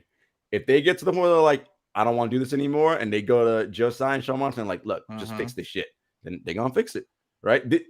Look, I'm sure Sean Marks is like, I'd love to move this dude, but they know they got to get the sign off from Kevin. And I think them getting the sign off from Kevin to be like, nah, it's cool. You can sit up. Don't let him play anything against if he's only halfway. That's a big first step. And I think the longer it drags out, I think they're much more willing to be like, you know what? Let's just move on from this. Of course. I agree with that. I think maybe I wouldn't be surprised if they've already, if KD and Harden have already given the okay to Sean Marks. And I was they of course Kevin Durant got asked about that pregame before the game tonight, and I wasn't really paying attention. My wife comes up, she's like, hey, he just talked about Kyrie in the past tense, so like he was he was this, or we were good when we back when we had Kyrie or whatever. So I think mentally they're already moving on, and I think he'd have to come back pretty soon, like within the first month of the season. I think you go a month later, then you're forgotten, man, and they don't want to have anything to do with I think that's an excellent point, Murph. That calendar switches to 2022. I'm like, yo, later for this guy, man. I think that's why I said the January 1st date. But to Murph's point, Murph, Greg. Murph, you're kind of hitting on something even better on this, that we could be talking about December, and dudes are like, nah, like you can't come back up in here in December and be like, let's go. We've already played 15 games, and now you want to come and be part of this team. I think a lot of these guys are going to look at it another way. We forget what the team feels about him and the value he can get. It's the locker room dynamics that matter a ton here, right? And dudes want to know, all of us who've played sports, guys are looking at people like, are you all in or not? It's the same thing with Simmons that we're talking about. I mean, he's shown another way that he's clearly not all in. But Kyrie, if you want to be all in, you got to get this jab. And then even if he comes back, sorry to cut you off, Murph, even if he does come back, I feel like he has some explaining to do to the teammates, right? Like he's got to at least say, yo, this is why I didn't get to. You got to explain why you weren't here for 4 or 5 weeks. You got to explain why you missed if it's one game. Even if Kyrie announces tonight, right, guys, that he's coming back, you have to explain to these dudes why you weren't all in. Right. Now it ain't going to be hard as John Gruden might have had to explain something to his team. But it's going to be hard. Like, it's going to be tough, and he's going to have to explain some things. And I think, Murph, you're hitting the nail on the head. That cannot be ignored. Also, remember, he could come back in a month. Like, I don't think he will, but hypothetically, he come back in a month. It's not over, right? Because he could come back in a month. He's still Kyrie. You can't trust him. He could come back in a month, and then 2 weeks later, he need time off. You know what I'm saying? Or he got a birthday party he got to go to. Or, you know what I'm saying? Like, this is just an example of how far he could take it. We already know what he's capable of. He could do this again, or something else is going to happen regardless. Do you think, to that point, because I think it's another great point, I mean, can we just bank on this now as the Hotep handles experience? Is this just what it is? Like, if you're all in terms of the organization standpoint, are you all in on the Hotep handles experience and whatever comes in? Because Murph brings up a good point. Anything can happen. Don't think because he gets the jab, it's going to be like, yo, we good. He might still be on some bullshit. This is to Brian's point where he always says, and I think when Brian says it, I'm always like, Brian, I don't, make sure you're giving him his proper credit. But Brian's right in the sense that He's a good player, but is he worth all the extra shit you get with it? And clearly, that answer looks like it's got to be no, right? Like, come on, man. To Murph's point, yeah, he gets the shot, whatever. A month in, now I got to take 2 weeks off and go to the Sioux Standing Rock Reservation because whatever the hell's happening. And it's like, dog, like, yo, like you've been off for 2 months and you want to take another 2 weeks off, like. That's problematic, man. It is. He's used up all his Kyrie-ness. You know what I'm saying? Like he can't. If he came back, he would have to be perfect, and he's not even capable of that. You know what I'm saying? And then imagine you think about KD and Harden. Look at me. I'm like mad frustrated. This dude's got me mad frustrated. I ain't got nothing to do with the Nets. I ain't playing. It ain't affecting me really. You know what I'm saying? Imagine deep down how KD and Harden really feel, man. They gotta be like, yo, and it's like anything else. Like you with a girl and she cheated on the man before you. You like, oh, that's not me. So it doesn't really. You don't even care. But then when she does it to you, it's a whole different story. So they could have looked at, oh, he's a nut. He was a nut in Boston. He was bugging with LeBron in Cleveland, but. Whatever. He didn't never do nothing to me. Now he has. You know what I'm saying? So it has to change your attitude. I love that analogy, right? Because when you're the team, the organization coming in, you're like, oh, we got this. You know what, Brian? You know this. What were people talking about when you were covering the Nets? That Nets culture. That Nets culture will cure it all. Because look at the thing. Nobody's saying that now. It's almost like Nets culture is like we're defeated. We ain't got nothing for Hotep handles. We got nothing for him right now. We're done. We're done. And Kyrie's sitting there like, yeah, that's the power of them Ankh earrings, yo. The Ankh earrings. Can't mess with me on those. I don't have much to add because I've talked about this more than I care to already. And y'all know where I stand on this. And if I'm the Nets, I'm trying to rid myself of the situation, as I said earlier, and just trying to move them and get whatever I can and just move on and just, be with Kevin Durant and James Harden. What would you want to pick up if you were the Nets? I feel like another wing, if you can. Not like, obviously, you're not going to get an all-star wing, but another wing player, I think, is what I want. I mean, that would require more of a breakdown of, like, all right, numbers and shit like that. But, like, because it doesn't matter at that point, right? Like, where you send him, because I legitimately do think he's going to retire either at the end of this year or the end of next year, whatever. That's something Dex knows. I've been saying this for at least 3 years. Like, he's been a prime candidate for early retirement because it just seems like he wants to do all these other things, some of which seem cool and some of which, I don't really know about that. So, yeah, I do think that it doesn't quite matter, like, where, but I would look at, like, can you get Buddy Hield in something? Right? I'll take it. Can you get, like, Buddy Hield's a good name. Can you get Buddy Hield in something? Shit, can you get Karis LeVert back? Like like Buddy Hield is somebody I think about because he's making 20-ish million, and he was in those rumors before with the Lakers and the Kings and so on and so forth. And I think with Buddy Hield, like, that would make a lot of sense to your point, Jarod, in terms of getting a shooter. And it's like, if you're the Kings, like, can the Nets just, like, give you because I think at this point, if you're going to trade Kyrie, you might have to attach a pick. No, like, what team? Because people are throwing this out today.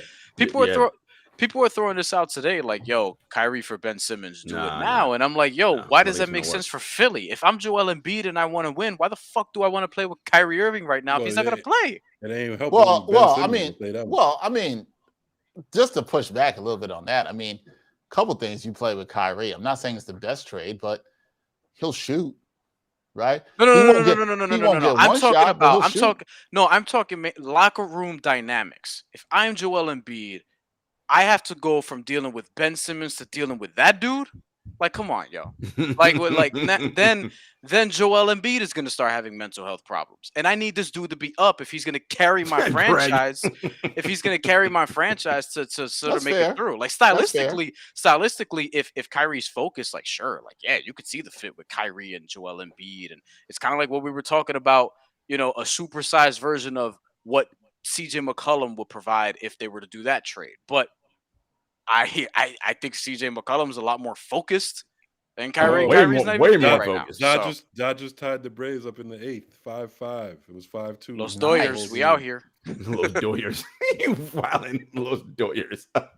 Nice. And please let the Astros beat the That's Red what. Sox. in So this game. that was a sort of term that people would use like mockingly to the Latinos out there in California, to our homies. But then they sort of used it like the N word as a form of empowerment in a different sort of way. It's a weird comparison I just made, but like they were doing it. Like there's some good stories. There's some good stories. There's some good stories in the LA Times your about Latino this. Hotep vibes. Let's not bring that in. Latino Hotep. Let's not bring that in. Oh, they out here. They out here.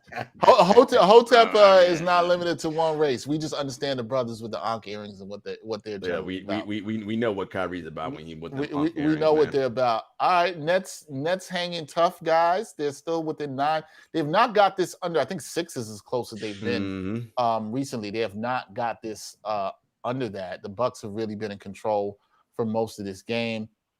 We'll see if Durant and these guys can heat up here in the second half. But right now, I think it's the same concerns I know we had before the playoffs. The interior. It's the interior. Yeah, man. It's the same thing watching this game. It's like how, and it's look, and I think we're being real on things with Claxton. This was a tough, goal for him. As He's going to get Giannis a lot. But he's got to though. Like, right, he has to. If he's going to be important for them, he has to be like, listen, man, this is big boy basketball. You got to battle with Lopez and with Giannis. Deal with it. Like that's how this is going to go.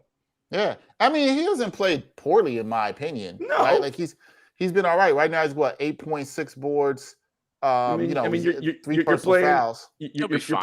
You're playing the 2-time MVP and DPOI. Like you're gonna get that work. You know who hasn't gotten the game is Bruce Brown. What's up with that? Yeah, Bruce Brown hasn't played. You're right. And Javon Carter's played a good deal more. And I thought that Javon Carter was going to be Bruce Brown insurance in a different way, like in the event that they didn't keep him and they ended up keeping him. So that's interesting, Murph. They probably like Carter better because he can shoot, and he's a point guard.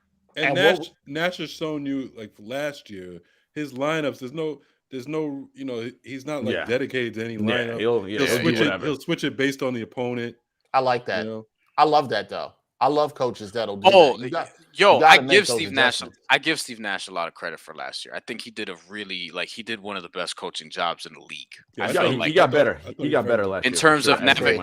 And when you think about it, it shouldn't be surprising because Steve Nash is one of the players of his era. He's one of the top guys that you would figure would be a really good head coach. But in order to navigate, we were just talking about Kyrie and everything that went down last year, for him to sort of really mitigate that, because I feel like if another coach is there, if George Karl's the coach of that team, we probably hear a lot more noise about the sort of dynamics between the staff and the players, et cetera, et cetera. I think Steve Nash should get credit just for mitigating that a little bit more alone, and then just doing a good job of finding different spots and things of that nature to really let guys develop.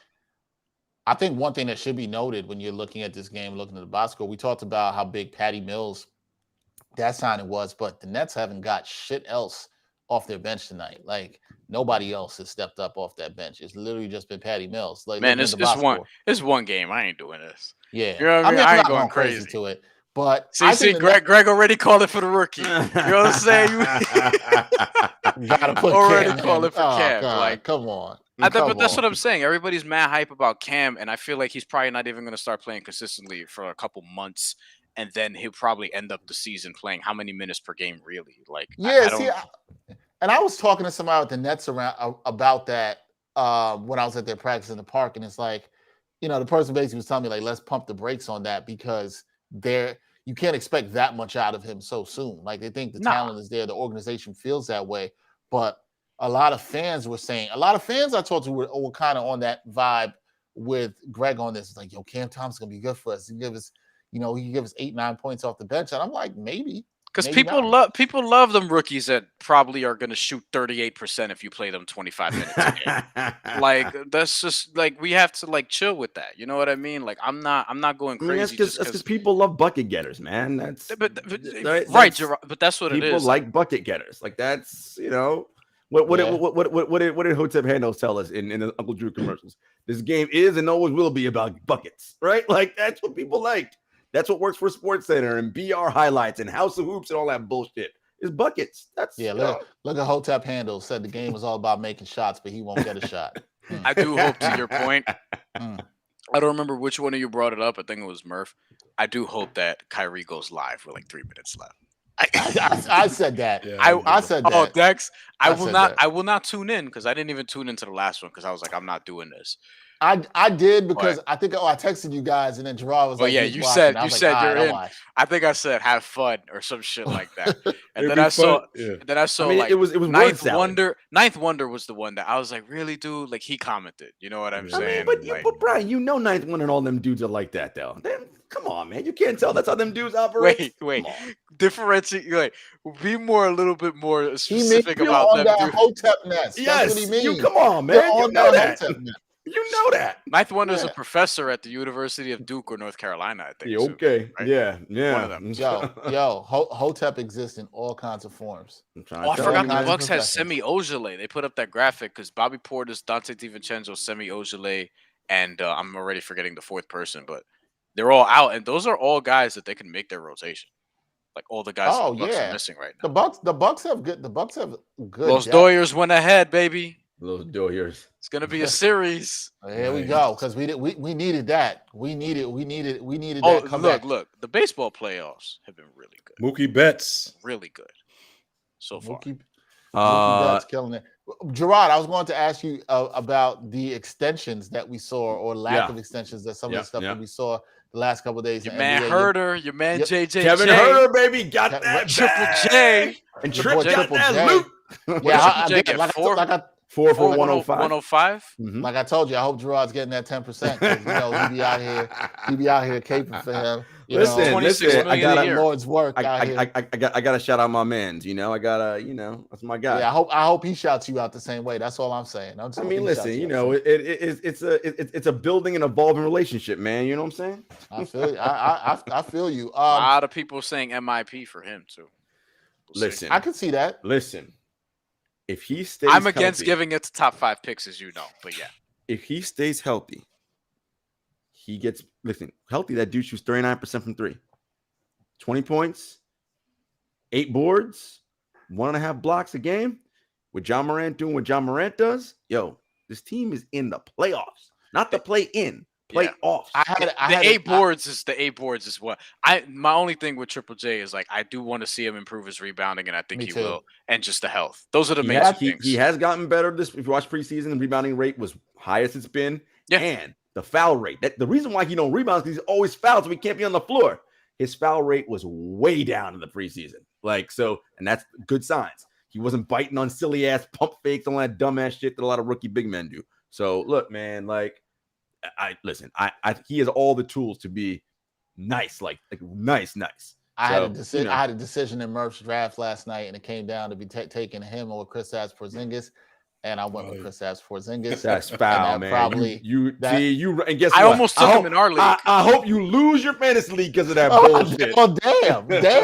I almost took him in our league, but somebody else. I was 2 picks away. Somebody else got him. What it came down to me was like, I think KP will grab more rebounds, but then why I also want to go to Triple J was like, both of them kind of they're in the league leaders for trips to the locker room, so I really didn't know how to go there. I don't know. But yes, health is key. If he's healthy this season, I like them a lot. I saw him when he was in high school too. When he was over. So did I. I was with you. I was shooting something for ESPN. It was with the La Lumiere team. There is a reason why he was drafted where he was drafted. Okay, it wasn't like everybody what? No, like people were like, no, this dude fucking nice. Like you know what I mean? Like they were like, if we can develop him right, and I think they got a good chance of that. If he's able to continue that at the way he's been playing this preseason, I like what they look. I put all my chips on the middle of the table on that. If Memphis is going to be that team this year, it's about him, right? John Morant, I think, is going to have another normal year of development, but Jaren being close to what we think he can be and being healthy for a full season, that's going to be the reason. Yeah, I'm kind of over the BR kicks, Cam. We don't need this. Yeah, it's so corny. We don't need this. I mean, and can we be real about the Zoom freak threes? Great. Yeah, listen, I listen to Jarod on that. Check out his show, Kicks and Shit. Check that out for sure. Exactly. We tell you about what's fresh in these streets. It was round 5. Round 5. Jaren Jackson Jr. went in our draft. He was the 51st pick. I was think- like a couple picks after, and I ended up taking Rashawn Holmes. So yeah. See, this is the problem, by the way, by the way, you were saying, oh, KD, whatever, 21 points. Mhm. Okay. So See, look at that. Look at that. Look at that. Did you see? Now, hold on, folks. Did you see that? He was like, I'm gonna make sure y'all recognize my man started putting well, in work in listen, the I'm second half. listen, he's just doing his thing. He's just doing what Yeah. KD does, That's his favorite player all time. And folks. Dex, you mentioned the kicks cam thing because I'm a little Yes. bit behind you guys, so I'm seeing it now. I'm just this is a little get off my lawn-ish even from my age, but I'm really over dudes just not matching with their uniform. Like I'm tired of motherfuckers just like with the whack ass colorways. Yeah. yo, but it's like Colin Sexton's wearing a Cavs jersey and it's like white and KD. red, and he'll be wearing like green and pink. Yeah, and blue I don't like it sneakers. either. Like I'm with you. Match your uniform. All right. I'm with you. Shit. You know what's nice about this game? And it's funny, it didn't even really hit me till just now when Brian said that. It's nice that the home team's wearing white and the road team's wearing colors. Can we just get like I don't care about switching the association jerseys and all that stuff. It doesn't bother me. But like, yo, white at home, man. Like, and I'm not ever about like promoting things to be the white way, but like white at home. He man. said the Yo, right way. but the NFL's doing this now too, where it used to be just like the Dolphins and the Cowboys would wear white at home, and everybody else wore their colored jerseys at home. Yeah. And now it's like you turn into any game, and it's just random. You know I what I haven't mean? noticed that. I actually haven't Yeah. really noticed that. And I said, damn, Aldridge got stripped there badly. Like I don't mind. I was just gonna say about LMA, LMA, Dex. Like, look, Yeah. I love the story of him coming back off, but I'm nervous. I'm nervous seeing him on the court. I don't know about y'all. Yeah. I'm nervous seeing him on the court. So there's that, and it's piece hard. of it, So that's but tough. there's also just the basketball part of it. Dog, like you see how he just got stripped like that. Like he's slow. Like and this is game one. To your point, but to Facts. Jarod's point, like even last year when they signed LaMarcus Aldridge, and even when they signed Blake Griffin, Jarod was in our group chat like, why? They don't really need these dudes. Now Blake Griffin played well, but at the same time, at the same time, it's like, if Nick Claxton is going to be good, you got to get playing time, man. You got to play him because look, in a series against the Bucks, right? It's the Eastern Conference Finals. You think LMA is going to get serious minutes in that series? I think he might have to. You said if it's against the Bucks? Yeah, he gotta go out to the perimeter to guard Brook shooting threes or get switched on to Giannis. Disaster. But Jarod, I think they're gonna put him out there though. You know what I mean? Yeah, and my point is why? So we can get cooking. What's your other? Who do you trust more? I guess that's what I'm saying. That's what it comes down to. None of them is the problem. Here's the thing with the Nets though. It's like their interior is still. So suspect. that's something that Milwaukee with Giannis is going to try to expose at every turn. Oh, they're going to kill him on the inside. Brook Lopez too. We saw Brook Lopez like on mismatches last year in the playoffs, like post. Giannis in this game ain't even shooting like 50%, but he's getting all his buckets, all putbacks and rebounds because nobody can grab a board in this game on the Brooklyn Nets. Look at that. Right. Yeah, that's a good point. Posting dudes up. How many times has Giannis been to the line in this game? 1 million. Thus far 7. So he's about to shoot 8 and 9 right here. So which is he'll make a good amount of his free throws when they count. Are they still going to be chanting the numbers when he's on the road? I hope they stop that. Now I think the Nets fans are still going to do that. He had a 5-second free throw the other day. I saw that. I mean, they got to switch it up, count down in Spanish. I was going to say count that. backwards. Yeah, I like that.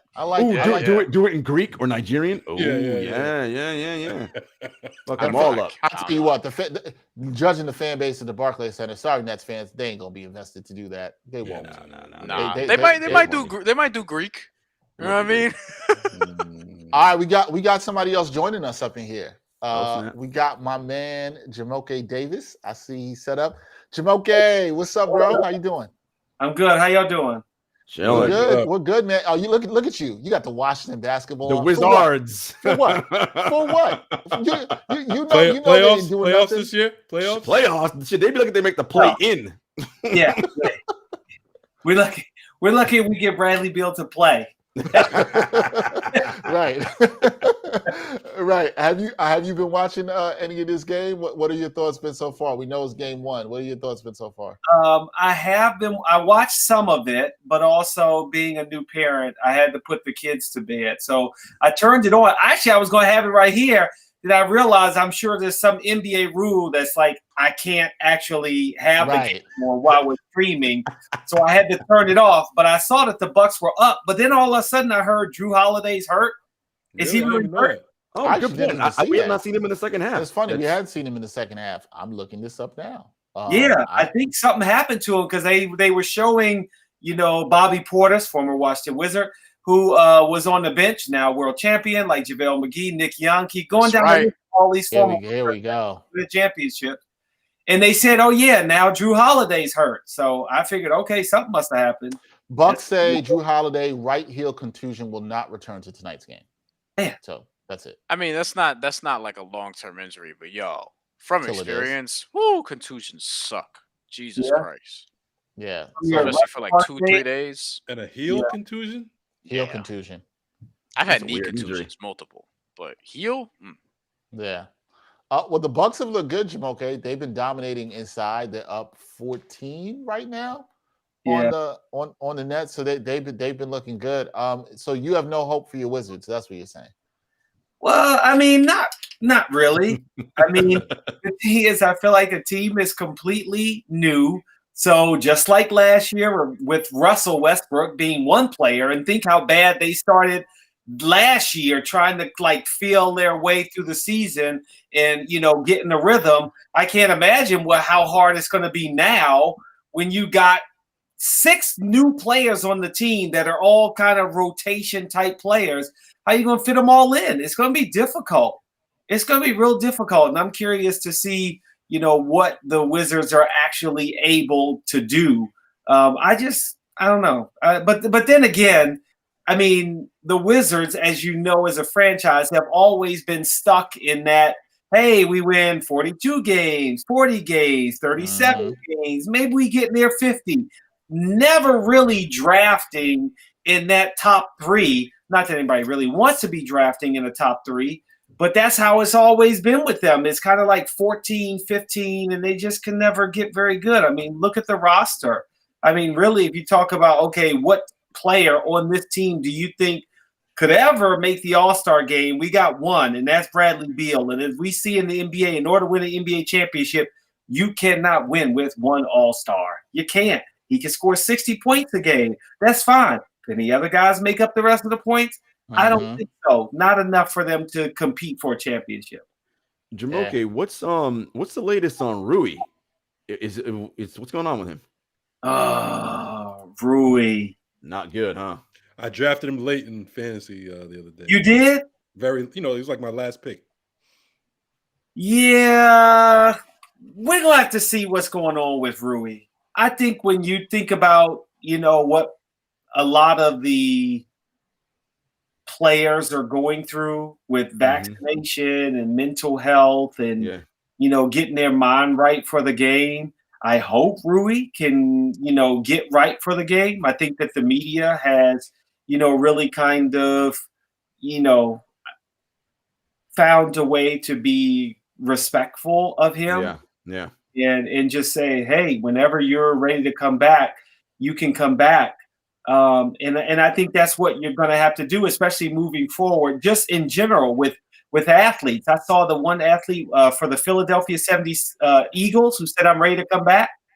And it's just like, okay, you've been out for a month and, you need some time. And I think that's what's going to happen with Rui. And from all the things that I've read, I feel like, okay, well, I guess it's just going to be, playing it by ear with him and seeing whenever he's comfortable and feel like he wants to be part of a team and is ready. His mind is ready for basketball. My issue is that, no, it's not like Ben Simmons, but you saw what happened today with Ben Simmons. It's like, dude, either you're here or you're not. And man, let's see. You know, because Ben Simmons, and there was some reporting before we came on here from The Athletic, which was about, he's, hasn't been connected to the team and all this stuff. I agree with you, Jamoke. It is very different. And we talked about that at the top of the show with Ben Simmons. The game he's playing right now, in terms of not wanting to go in for drills at practice. Nobody on this team is going to be down with that. We talked about this with Hotep Handles. I won't call him by his name anymore. We talked about this with Hotep Handles. But nobody on the team is going to be down for this in this way if you're not going to be all in. I think people are, you made a great point. Like, I think people are becoming more accepting and in a good way of people's mental health. And when people are really dealing with issues that affect them, I think that's great for society. But if you are showing to not care about your team, whether it's Ben Simmons or Hotep Handles, nobody's going to be down with that. There's a difference between things that we've seen with Naomi Osaka, possibly Rui, other players, than what we're seeing from Hotep Handles and Ben Simmons. It's completely different. And with these guys being out, I think at some point players are going to be like, man, get these guys out of here. Well, Hachimura has been clear to play, so right. He is going to, be back with the team in the next few days. But obviously, he's been out with personal reasons. So we'll see. We'll see how he does when he's finally cleared the COVID protocol, and hopefully, things will go well and he'll assimilate back with the team and be ready to rock and roll. That you don't find that it's something where okay, I'm back, and then 2 weeks later, actually, I'm not ready to come back, which reminds me in many ways of Naomi Osaka or Simone Biles, who said she wished she never played in the Olympics. Like, she just was not ready to play. And, I hope he gets his mind right and, the Wizards can somehow have a good season, because I think they're going to need Rui. But this roster, I mean, where do you find time for him as well? If you're trying to find Kyle Kuzma, I mean, what's your starting lineup? Kyle Kuzma, Harrell, Contavious Caldwell-Pope, Spencer Dinwiddie, and Bradley Beal. That's the team for me. Gafford's going to start, they said. And you got Denny, you got Thomas Bryant, you got a lot of people. You got some depth, man. Yeah, Davis Bertans coming off the bench. That's right. Yeah. Yeah. You got a bunch of the same guys. It's true. No, yeah, it's true. a lot of forwards. A lot of forwards. Looking like the Knicks from 3 years ago. Fellas, it's about that time. I'm going to break out. You guys enjoy the rest of this fantastic program. Well, Jarod, before you go, I just want to say thank you for your time. And we hope that your guy comes through and the Nets get the win. And KD scores 30 and you come back. I told y'all he's the greatest player of all time. He's better than Larry Bird and all this other stuff. Jamoke, before Jarod gets up out of here, could you swing maybe a little debate that we've had here? Okay. Who's better player? Okay. KD or Larry Bird? What? KD and Larry Bird. See. I knew it was coming. See. Don't. You see, y'all really try to get me hot before I leave this show. I had to, man. I do think it's a good question now. We're not asking. Wait. I don't even know what player. That's not what we're asking. We don't even know what side Jamoke's on. What side is he on? We don't know. Jamoke's on the Larry Bird side by that response. Yeah, I do have some Larry Bird Converse, but realistically, Kevin Durant is by far the better player than Larry Bird. Oh, Jamoke!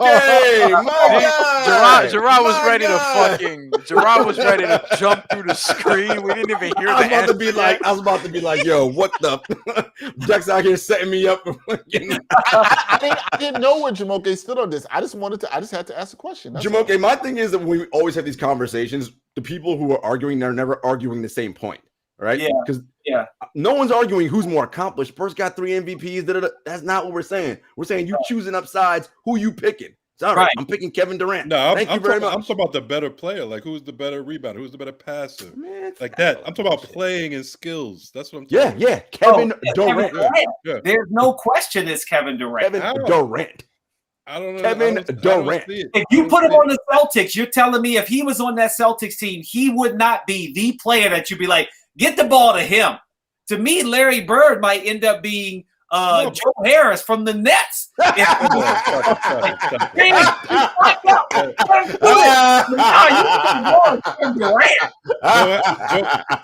So Bird wouldn't he would miss open threes? Is that what you're telling me? I mean, he might. Shit. Listen, he was kind of slow, man. I don't know, man. Bird was kind of slow with foot. I don't know. I mean, look, I was like, Joe Harris is a little far. I think Larry Bird, he'll average a good amount of assists in today's NBA, though. Like the playmaking, like we can actually throw that in there too. I'm on the KD side of this, as y'all know, but look, I ain't gonna say Larry Bird's Joe Harris. You know, I love it, Joe Harris. That's great. Even if you're saying that's going a bit far, how many highlights do you know of Larry Bird? Tommy Heinz. Hey, Bird, you gotta go back. You gotta go to YouTube. They're on there. They're on there. Go to YouTube. All right, Jarod, we'll let you get out of here. I have to get you hot before you. I know. I see you trying to set me up. I see how you do. Always instigating. Peace, bro. Peace, all right, guys. Peace. Dodgers win. Dodgers win. Okay, so we got it. We got a Dodgers win. Yeah, they came back and won. They did. Los Doyers. Wow. Yeah, I thought they were dead. Nope, they got resurrected. Like Lazarus. 3-run homer and then an RBI single. I want to say. Good for them. Yeah, good for them. That's with the RBI single. They still have Clayton Kershaw. Double. That's the only bad thing. They still have Clayton Kershaw, but yeah, I'm excited for the NBA season though. What else y'all talk about on here so far? We talked about shit. What else did we talk about? We talked about so much stuff. We talked about Hotep handles. We talked about 2-5 in Philly. We talked about Larry Bird. Oh, here's a good one, Jamoke, you might like. We talked about the NBA top 75. We were talking about who we thought maybe should enter the list or who we might take off from the top 50. Like who should be dropped from the top 50. It sounds like he's taking Bird off his top 75. Well, first, I feel like it was way too much hype. Like I can't think of it as top 75. Like if you gosh, why am I forgetting who dunked the basketball on the front of the school bus? Oh, in the commercial? In the commercial. To me, that wasn't top set. Zach LaVine is not top 75 in the NBA. So I feel like in that commercial, they're like 5 or 6 players. Jason Tatum is not top 75 yet. So I feel like the commercial wasn't a representation of the top 75 players in the league as much as who's relevant today, who are the kids going to like from a dunk contest so that he's cool because he's young. I'm still mad that they didn't use Michael Jordan when he was in a Wizards jersey. I mean, we don't need to see him in a Bull jersey. His best years were as a Wizard. And Moses Malone. Stop trolling. Stop it. Right? Stop it, Jamoke. Come on. Remember him in Madison Square Garden as a Wizard? He was cooking. No, I don't remember that. I don't like to remember about anything about Jordan in Madison Square Garden. Why would you even do that? Because listen, there was no representation of the Bullets or Wizards in that entire commercial, except for they kind of played there. And I had to only say, well, Jordan was a Wizard, so I guess he counts. But I just felt like that commercial wasn't really a top 75 spot per se. Is there anybody in the top 50 you would drop? Because we went through some guys and we looked at it and we're like, I don't know. Or do you feel like there's anybody that absolutely belongs to be in the like? I feel we talked about Kobe, Duncan, KG. These are automatics that are going to be in this top 75. We think that Dirk, D Wade, LeBron, KD. These are automatics going to be in there. All right. I mean, the thing is that the top 50 really should be, and granted, I'm not remembering who was on that list that were still playing, but I almost feel like you cannot have the top 50 players and include anybody that's playing when the list comes out. That's why I feel like it's wrong, because you can take a Dave Bing out, Right. A Dave Cowens, Dave DeBuscher for the Knicks. Whoa. I mean, I'm just going down the list, and I'm like, if we're trying to cut out who's in the top, Wes Unseld, like if he played today, where would he really rank? That's how. But you can't look at it like that. You have to look at it like who they were when they played, because people even with the Jordan argument, when people talk about if Jordan played now, there'd be athletes, there would be athletes that could challenge him because he was so far ahead of his time in the 80s. Well, that's part of why he was so great. He was so far ahead of his time. Yeah. So that plays into it. You know what I'm saying? So LeBron, he was so far ahead of his time, like his first 10 years in the league. There was nobody who could challenge him athletically. That's part of who he is. Like those guys, like you can't be like, I'm gonna put Kevin Durant in the 80s because that didn't exist. Right. And if he did, we would say that motherfucker was the best of all time. You know what I'm saying? Because he was so far ahead of his time. But look how many Celtics are on here that are just like, okay, they played on that team. I agree at this point. Yes. But That's you true. can't just say because they played on that team that they won championships, basically. Right. It doesn't count. If Bill Russell wasn't on that team, those dudes would have maybe won one championship. That's It right. was Bill Russell. And that's it. I think that's a fair point. And I think there's a lot of Celtics on there that are riding the coattails of that championship and weren't the reason. I'm not saying those players weren't great at the time or they weren't dominating the league. I'm not even saying that. But I think there's other guys that'll come on that have done more. You could take some of those guys off for sure. What's funny is Robinson, he won a championship because of Tim Duncan. That's it. But he was a beast when he was younger. He was. Dave Robinson had really good years. He was in MVP conversation many times. Like, if somebody said that he was a top 75 player, I wouldn't be mad at it. Are you going to take Patrick Ewing off? Hell no. Don't even start that. I'm asking a Wizards fan. Are you going to take? No. I think Patrick Ewing belongs there. You know why? Because Jamoke is a DC boy. He enjoyed watching him in Georgetown. Patrick Ewing. Yeah, he enjoyed it. Now, hold on. So my man hit me up because he heard us talking about the Bird KD conversation. And it's my man Saliman. He was putting his little boy to sleep, and he was still listening, watching the stream. And he is like, he's hot. He doesn't like it. Sly said he had to join the show. Great sports broadcaster, talent, representing Nigeria. Big soccer guy. I see. Of course, you represent. That's my brother Sly down in the ATL. Sly, what's up, man? Not much. How you guys doing tonight? Well, we're doing good, but I feel like you came here to your Brooklyn Nets are not doing that good now. Well, it's not my Brooklyn Nets, bro. Like that, I'm from Brooklyn, but that's not my team. Last time I checked, you used to cover the Brooklyn Nets. Well, excuse me, I don't support the Brooklyn Nets. When has that ever happened? I said you used to cover the Brooklyn Nets. Oh, used to cover. Okay, let's just make sure we're clear on that. Got you. Just put out a correction. You texted me because you were a little bit upset with what you heard, and I feel like you're here to defend Murph on this one. You are team Larry Bird over Kevin Durant. I'm not team Larry Bird. I just feel like there's this mistake that's been made. Larry Bird and Magic saved the league. Let's remember that. Magic and Bird saved the league.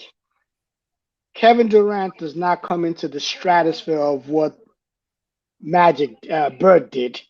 Doesn't even come into the stratosphere. I remember I was sitting in Nigeria watching Larry Bird nail 20. How many 3-pointers? He didn't miss one. I mean, we're looking at a white guy that, yes, he might have not been able to jump, he might have been able to run, but this guy was a baller. This guy was a truth. So let's look. He's not missing shots. That guy was barely missing shots. If Larry Bird played today, he'd be like Doncic. He'd be something else. He's killing his cats. He's killing his kids, man. No, he's not killing anybody. Okay. First of all, he'd be a better athlete because we're in the 2021. Thank you very much. Because that's it. Look. Our issue is. No, he would not be Doncic. Yeah, he would. Yes. No, he would. Yeah, he would. He's better than Doncic. Actually, he'd be Steph Curry a little slower. Okay, no. He'd be Steph Curry a little slower. Larry Bird could shoot He had no Yes. athletic ability. He averaged Really? over 10 boards and he For averaged his close to 10 time, he assists. had a What are lot you of talking athletic about? abilities. Not in For his today's time, game. he did. I don't think he could do it. It's more wide open now. No, I don't know. He would kill it. He would Yeah. kill it in today's league. These guys play zero defense today. Those Okay, guys are playing a lot of defense back then and throwing bows. okay, throwing both. The crazy thing is, Kevin Durant has a higher 3-point percentage in his career than Larry Bird. Yeah, because they don't play no D. No. In a league where they play no defense. Bruiser It's league. wide In a league where they It's play wide no open. defense. Larry Bird did not play defense. Was not something that we think of Larry Bird for. That's true. That's true. That's true. That's not. Oh no. So you're missing the point. When I talk about Larry Bird playing defense, we're talking about the league in general. Not But playing defense. Sly, let me ask you this to troll a little bit because I like to do this. Do you not think that if you put Kevin Durant in the 80s that he would not have been giving it to these dudes that are playing this tough defense? Kevin Durant, Lane Bear would have broke his ass. It'd be over. He might have been John Sally. Wow. Wow, that's In cold. the 80s, there were no That's dudes. cold. There were no tall dudes who played on the perimeter like that. I'm naming them all. Okay, Sam Perkins. That is true. we're going to say that That Durant is true. could have He been wouldn't John even- Sally. he Then wouldn't my even- Joe Harris argument counts, right? Larry Bird is Joe Harris. No. No. Joe Harris is a second round pick. That's Was garbage his last that's year at Virginia. Like what? that's- It's not even a close. Joe bad Harris. analogy. That's a bad analogy. Well, so I'm saying based on the fact Sam that Perkins was great. Sam Perkins was a great player. Yeah, Right. Sam but Perkins listen, was the truth in college. John I mean, Sally, all around. Kevin Durant is definitely way better than John Sally. I agree. I'm saying Brooklyn you guy, put a John skinny, Sally, but I tall agree. guy in the 80s, they wouldn't even let you shoot the ball. Nope. Until they It was saw a how whole he different shot it. game. Until they That's saw true. how good he shot it. And then they're So like, Sam no, we gotta Perkins, let they him let shoot. him shoot. They let him shoot a little bit. Brian, do you have anything to say on this? I am not that passionate about Kevin Durant versus Larry Bird. So look, I am gonna sit this one out. I lean toward the Kevin Durant side of it, but I was also born in 1994. So Oh, you definitely never saw Larry Bird play. So I mean, YouTube exists. You know what I'm nah, you saying? never saw him play. YouTube's not the same thing. You never saw him play. All right, You so thought- if we're gonna The so man- so if we're the gonna man do this, played- never no. saw him The play man- shit. Listen, So that means that I time can't go back The and man- see anything else The that man, came before me. the man was one of the two players that helped save the NBA. So for us to just lean towards Kevin Durant, it's an insult to his legacy. Well, No, okay, but the so thing is, it's not about, But Kevin not about Durant, what he did. It's not about what he did for his career. It's Kevin about Durant's an all-around better Not player. for his That's the career, but conversation. the league. Period. what we're saying. Who are The you league. first? who do you Hold think is on. the more talented But break player? it in down. this league? What was Durant better at? Hold on. What was he better at? Hold on. He's better defender. Hold on. We are gonna sit here and say that if we had to pick between Larry Bird and Kevin Durant, you are picking Kevin Durant. I Yeah. would. Yeah. I would. No, I would. wouldn't do that. Yeah. I wouldn't do Wouldn't do that. that either. To start I a wouldn't do basketball team, you pick Larry I wouldn't do Bird that. to start a basketball team. over I Kevin wouldn't do that. I wouldn't do that. Yeah, I definitely would. Having seen them both, yes, I'm thinking. Yeah, that. I would. You want to Yeah. talk about a killer? You want to talk about a killer? They call Larry Bird Kobe was a Bryant. killer. You think Kobe Larry Bryant Bird was a killer? Larry Bird was a killer. Larry Bird was a killer. He was a Now, savage. let me just say, Definition I of a hated, savage. I hated Larry Bird. I Me was all too. in that. That's I why I was in just that- bought his shoes a year ago. I was in that. I I was hate in him. the. I got caught up in the race thing. I was like, I'm all Magic. I hated Bird. As soon as Bird retired, Same here.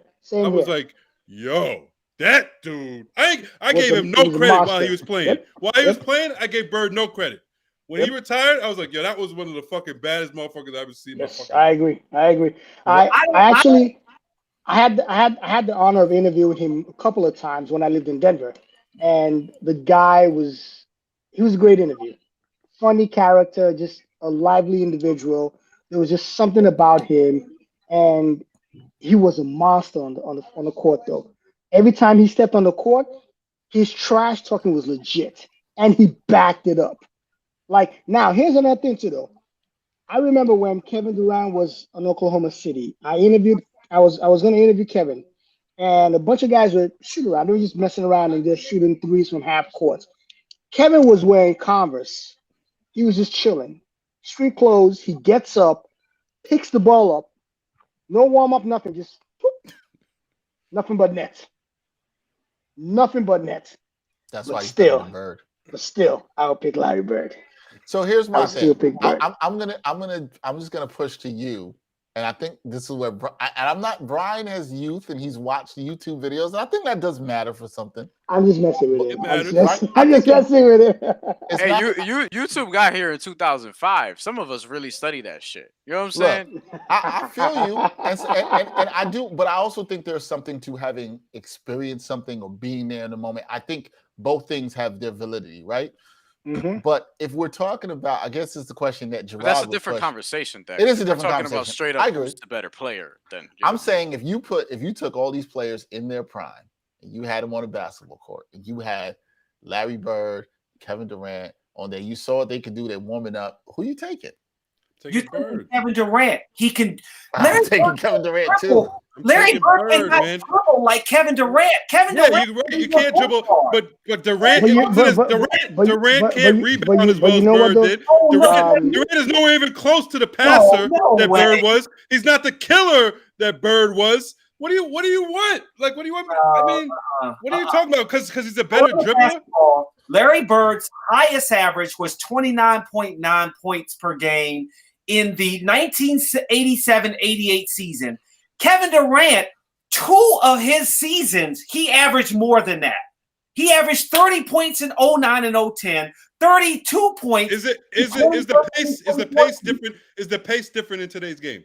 Yes, But, it is. but yes, the pace is different, but it still doesn't change the fact that, in my mind, you think about the Kevin Durant teams. If we're going to discount Kevin Durant and say, oh, he was playing with the Golden State Warriors and Steph Curry and Klay Thompson. I didn't even say that. But I'm saying though, look at the team that Larry Bird played on. Yeah, he played on Hall a of great team. Famer. All of them Hall of Famers. Mm-hmm. So you got to take that into account. You can't say that Kevin Durant is not the best player when he steps on the court. So let me ask you this. People debate whether he's the best player, whether him or Steph was the best. They debate. Let me ask you this. As much as that Celtics team was deep, Ainge, Bird, McHale, Harris, DJ, Dennis Johnson. What was the old guy that smoked so much weed and had bad knees from Portland? Parrish. Not Parrish. The white guy, the old white guy with the bad knees. Oh, Walton. That smoked Walton, Bill Walton, the best player in the midst of all of them, still Larry Bird. I like how you picked Bill Walton, not that he was the NBA champion, but the one who smoked all the weed. I mean, man, he did play around. Jumoke, you know your name is from the Yoruba tribe, right? Yes, I do. It's pronounced Jumoke. Yeah, oh yeah. You know what it means? I know it to mean one who is loved by many. Yes, that is the definition of your name. Yeah. And so I appreciate all the love I'm getting for Kevin Durant. As you know, I know it's because of you. It's all good. Kevin Durant will be okay.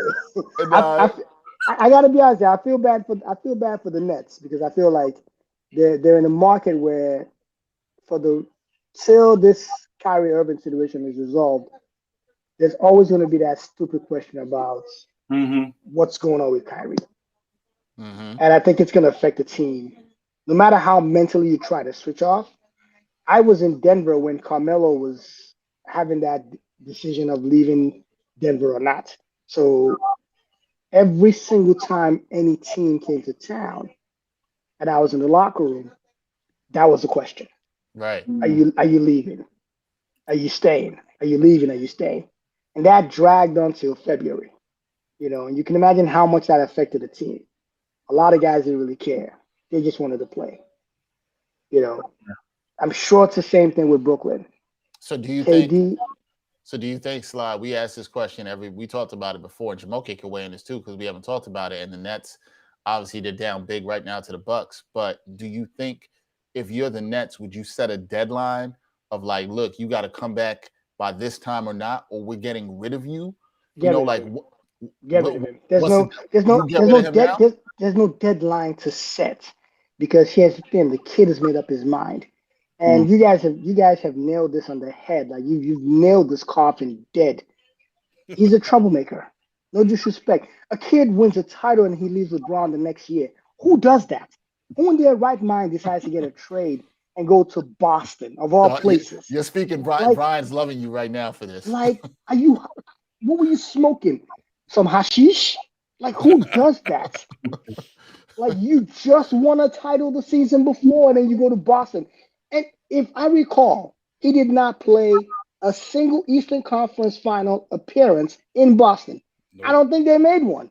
But while they he made was one there. without him. They made one They made without one- him. they made And then one when he was without there, him. they lost in the second round and they got fucking So, embarrassed. what And he does that sucked tell that you? series. So, and it goes back to, I can't remember who one of you guys said it. I was putting my son to bed. I was listening, but I did see who it was, who said, the team is looking at it from the perspective that, what happened in Cleveland wasn't us. What happened in Boston wasn't us. Well, guess what? When a leopard would never lose his spots. He's come over now to Brooklyn, and he's showing you all his spots. He's not going to change. Here's the one thing though. I was on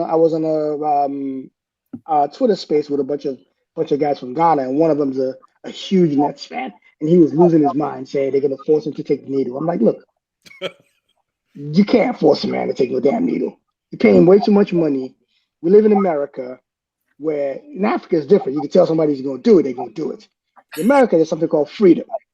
The guy, and you're paying way too much money to let him know that he is free. So the man is not going to take no damn needle. Get rid of him. The earlier you do You it, said get rid the of better him. you do. Look, Houston's a good destination. They're great at taking shitty players.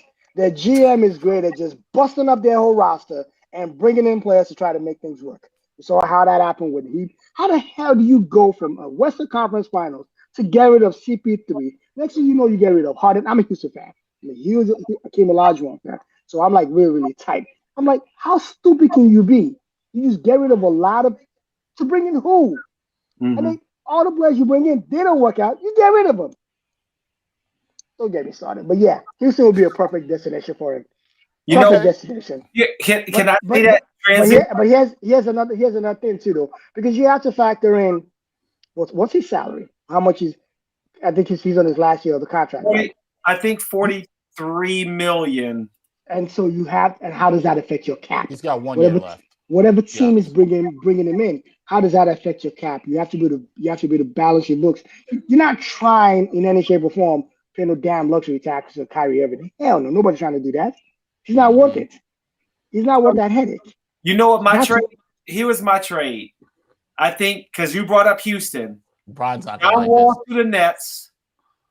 Ben Simmons to Houston. Kyrie to Philly. No, I don't want LeBron. And Kyrie, there's no way Joel Embiid will let Kyrie ever come to Philadelphia. That's shoot him Brian's first. point. That's He's Brian's not. point. It's not Okay, gonna and happen. Kyrie to Houston. Houston will take him. Who else is going to disturb in Houston? We'll take John Wall. Yeah. In a heartbeat. In a heartbeat. Yeah, In a heartbeat. You don't need him to score. You don't need him to score. Just pass. You don't need to score. Brian made the same point that you made, that he doesn't think Embiid would deal with any of that. He wants no parts why? of Joel Embiid why? will power drive him. What you are Honestly. finally fit as a player in Joel Embiid. You are finally fit. You now want to bring in a headache into Well, your because team. the thing is, the main headache is because of New York's mandate, not because of Kyrie. Kyrie could technically play because if he was in Philly, he'd only be missing 8 games? 4 games. Fine. Which is fine, but we've seen Kyrie's track records. Everywhere he goes, he's a problem. Who says he's not going to all of a sudden pop up with some other reason when he gets to Philly? Yep, that's Right. fair. I think But the thing is, Joel Embiid also has to recognize, remember, he was ripping Ben Simmons. Yo, I changed my game for you. If he gets Kyrie, he can go back to his post-up game. I don't have to play stretch 4 or 5. I can go back to playing in the post and Kyrie do his little thing, get the ball. Let's go. And then next season, Kyrie decides he wants to trade, right? I mean, if he can do that with LeBron James, who the hell is Joel Embiid? But the thing is, they ain't playing with If I can ask for a trade with freaking when I'm playing with LeBron James after I win a chip. Who the hell is Joel Embiid?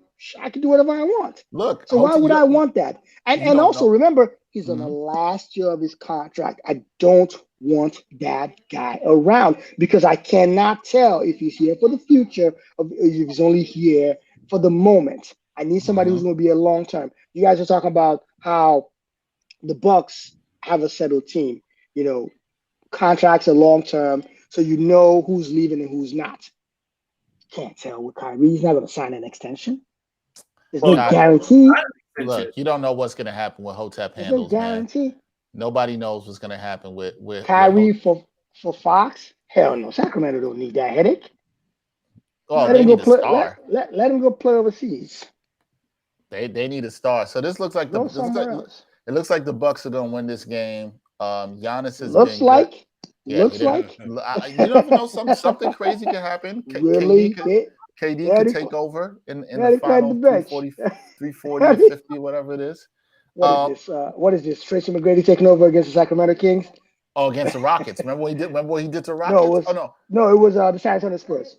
It was the Rockets. Spurs. Yes, Rockets against the Spurs. Yes, you're right. He hit the 13 points in 30 seconds. Yes, you're right about that. I would never forget that game. You will not forget that one. But Giannis, the problems we talked about here, Giannis and the Bucks dominated inside. I haven't looked at their points in the paint stats, but they dominated inside. Giannis didn't shoot the ball great, but he was 12 of 25, 1 of 4 from downtown. Got to the line 9 times, hit 7 of them. That's big for him. 13 boards, 6 assists. We talked about this at the top, right, with the odds, and there's no reason to think. I mean, for me, I think people are kind of sleeping. If Giannis is a good MVP pick.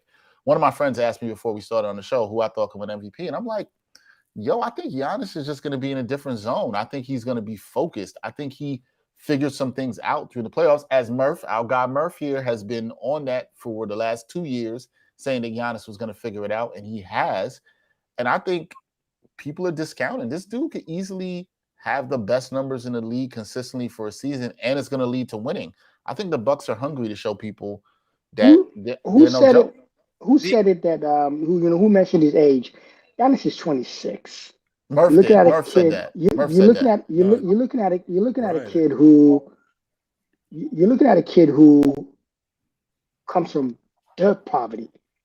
Like when I say poverty, like you think you've seen poverty in America? Giannis comes from like dirt poverty. His mother was selling. His family were illegal in Greece. His father was a failed soccer player. Yeah, I mean, their real name is Adetokunbo. They now changed it to Adetokunbo to blend in. Like he said it after the finals. Like he got drafted. Why? So his mother didn't have to be selling stuff on the streets. They lived in a 1-bedroom. Like he had to sleep in the gym. This kid is determined. Like even if he doesn't win another title, he's going to be a problem in this league for a while. Agreed. I don't disagree. Because there was one thing. Who was I talking to? It was Dana White. I did an MMA special, and I was talking to Dana White about what is it about, African fighters, and he said one thing universal: hunger. When people have seen poverty, they're hungry. They don't ever want to go back to that. And from people that I know that know their Totokumbo brothers, they're a close-knit family. Apparently, they have like a joint account where all the boys put their money in, and you can't touch it without like everybody having conversations. Like that was kind of strange to me. They do a lot of things. Yeah, like shit. You telling me I put my money in, I can't do whatever I want with my own money. But it kind of makes you accountable. And here we go. It does. Sorry. No, not you. I was reacting to a comment that we got from our Jarod Hector. Please, Greg, please bring this comment up from Jarod. Please bring it up from Jarod. Just quickly, if Giannis wins his third MVP, that'll put him in bird category. I just want to say that. Here we go. Say that again now. Say that again. There's a saying in Nigeria. They say it to those in the back that can't hear you. Say that again. Say that again now. Turn up the volume. Say that again, Murph. And we got our boy Jarod on here talking about the Nets got their butt kicked, but making sure that his boy KD got 32 on a average night for him. So you know what Jarod's firing back to you? He's saying he got 32 on a night. I'm not sure Bird would have done that. And I'm looking at the plus minus. Durant and Harden both minus 20. Yeah, I know that's basically what they lost by, but damn. Right, you got him. Larry Bird's never been a scoring champ in the league ever. And Jarod, don't make me pull up his stats. 3 scoring. But see, so in other words, we're gonna go by scoring champs now, right? I'm just saying. I mean, if that's what we're gonna go by, I mean, there's so many players. All around game, baby. All around game. That's right. Yes, all around game. He got the handle to be 7-footer. How many? What's the highest assist average KD ever had? 4.6. Larry. He did more than that, I hope. It was it'd be the 4.6 or 6.4 is his average assist. His rebounds are 7.3 compared to 10 for Larry Bird. He would have shut down Larry Bird. Man, his 3-point percentage is better than Larry Bird's. Coulda. I mean, that's what you're giving me, 3-point percentage? Come on. Well, I'm saying that's Larry Bird's claim to fame is he could shoot threes. That was not really. I mean, that's not his claim to fame. What else? His claim to fame was that he could do it all. That's his claim to fame. What did he do? Let's move away from the. I'm moving away from Kevin Durant. I want you to ask, like, this Bucks team, they're going after every shot. You come in the paint, they're not letting you breathe. Is this a statement game? You asked this at the beginning. Oh yeah. Statement game. Yeah. Even though there's 81 games to go, this is a statement game. But you have to open the season. You have to open the season and let people know you're here. You're not here to mess around. Remember in baseball, like 2 weeks ago, when everyone's like, "Oh," and I said it too, to an extent. I was like, "Oh, I love that there's this one game, playing game." And it's like, what are you talking about? In the NBA season last year came down to the last game of the season to decide the seeding. So every game matters. And for the NBA to be like, yeah, we're going to put the Nets up against the Bucks opening night, as if to say, oh, let's run it back. The Nets would have been the NBA championship. No, the Bucks showed them, no, we're still the better team. Run it back again? Come on, put them back out here. We'll show you again. We'll show you that. I agree. No Kyrie, though. We know he's coming back soon. No Hotep handles. I think his time in Brooklyn is done. Yeah, it has to be. Because I have to ask this question: what will push him over the edge to get the vaccine? Bryan, take that one.